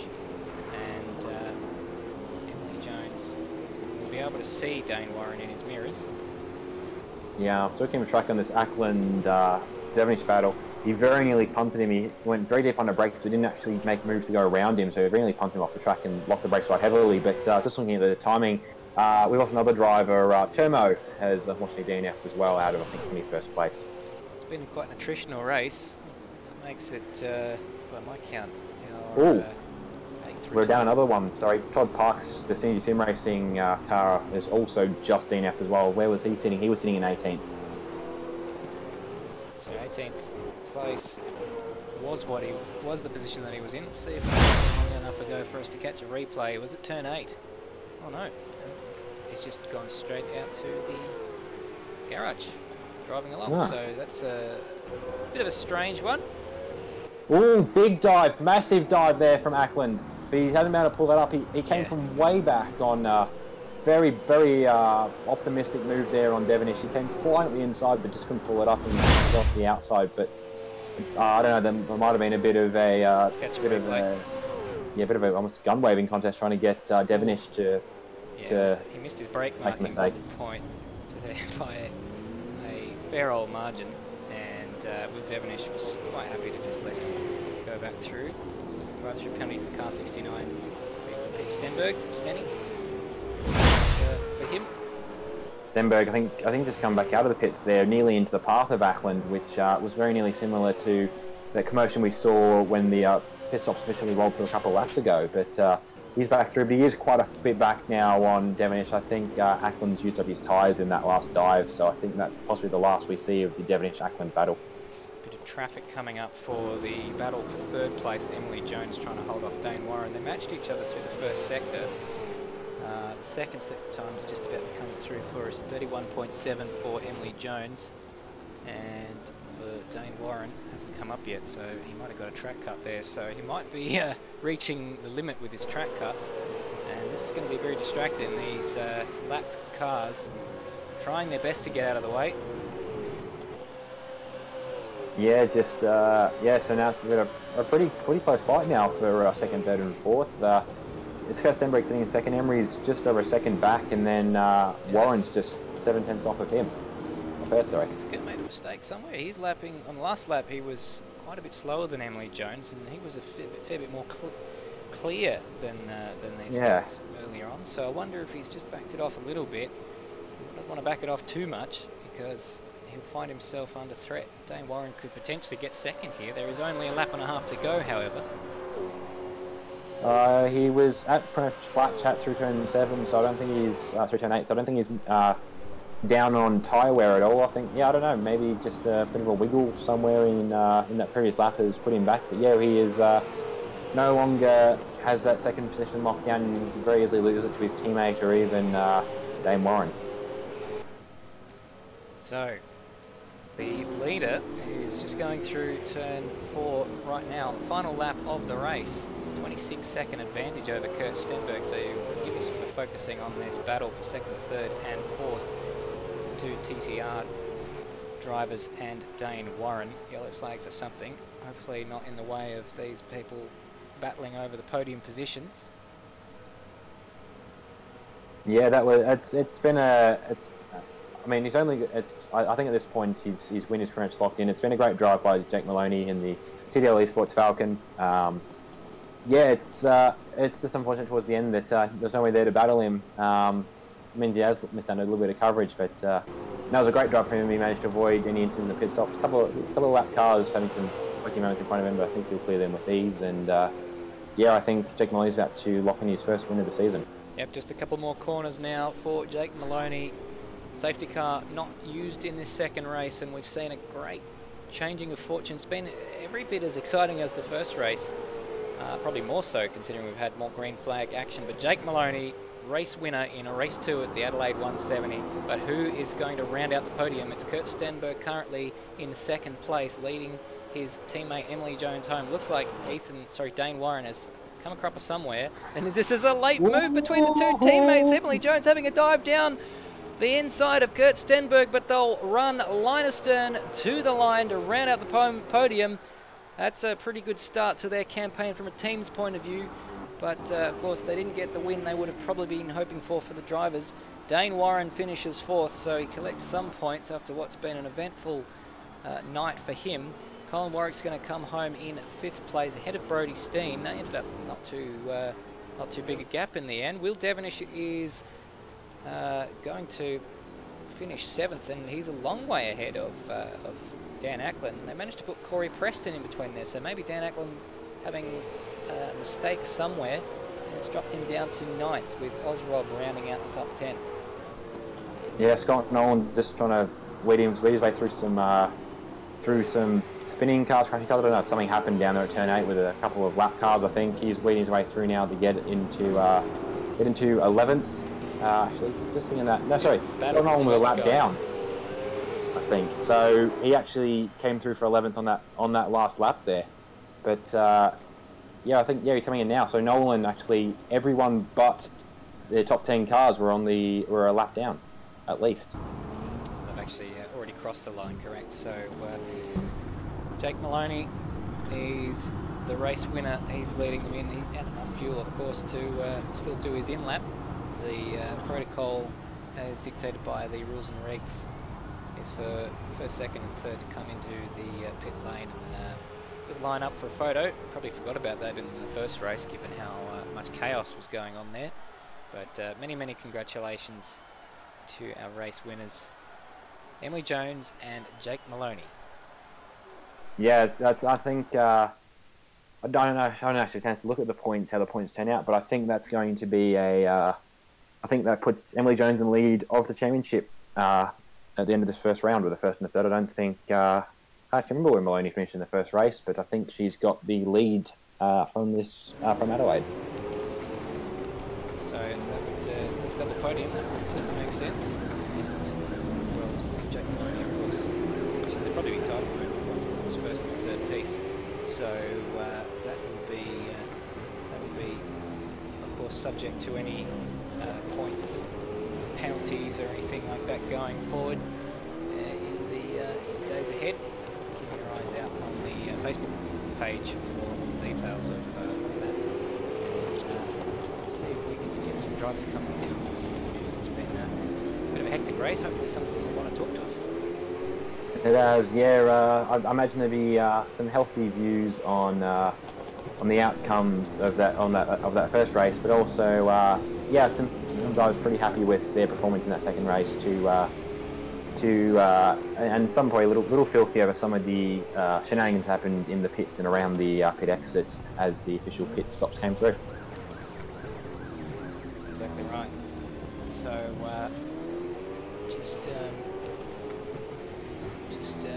sorry, I'm just distracted by a message, but that is pretty much all the well, that's all the racing done. So we ended up a little bit behind schedule as a result of the issues with the safety car in the first race, but I think apart from that, the schedule went fairly smoothly, and we saw a good shootout and a couple of technical issues on the server, but a pretty good race in race 2. Exactly. When the racing was actually racing, it was quite comparable to what you saw from Adelaide on the weekend and what you saw from Adelaide in years past. The advantage, though, was you didn't have to cut everything off in time to make the evening news. So we got to enjoy 2 full races, although the first one, I believe somebody already in the chat in the event Discord called that more of a driver's parade, but we got some track action and plenty of track action, and it'll be good to see that sort of speed and fun repeated in a week's time. That's right. Well, it's a couple of weeks now. It's in fact just on that. We have it's based on the Supercars calendar in real life. The next round, of course, is the Australian Grand Prix, but due to some scheduling conflicts, we've got an extra week. So it'll be 3 weeks from now, on the 26th of March, the next event. With Madbird commentating alongside me, and I'm assuming you watching. Yeah, it's I'll be tuning in. This was a great racing to watch from a commentary standpoint. So yeah, I have been known. I think a couple of guys have named me the sort of Automobilista stream stalker. So yeah, if time permits, I'll be tuning in to watch this race. should be pretty good. Yeah, well, it doesn't appear as though we've had any drivers coming in to talk to us, so we'll probably have to leave the stream there. Hopefully we can get some interviews in the next round in Melbourne. In the meantime, that's pretty much all that we have time for, so thank you very much indeed for watching. We'll see you in Melbourne in 3 weeks' time.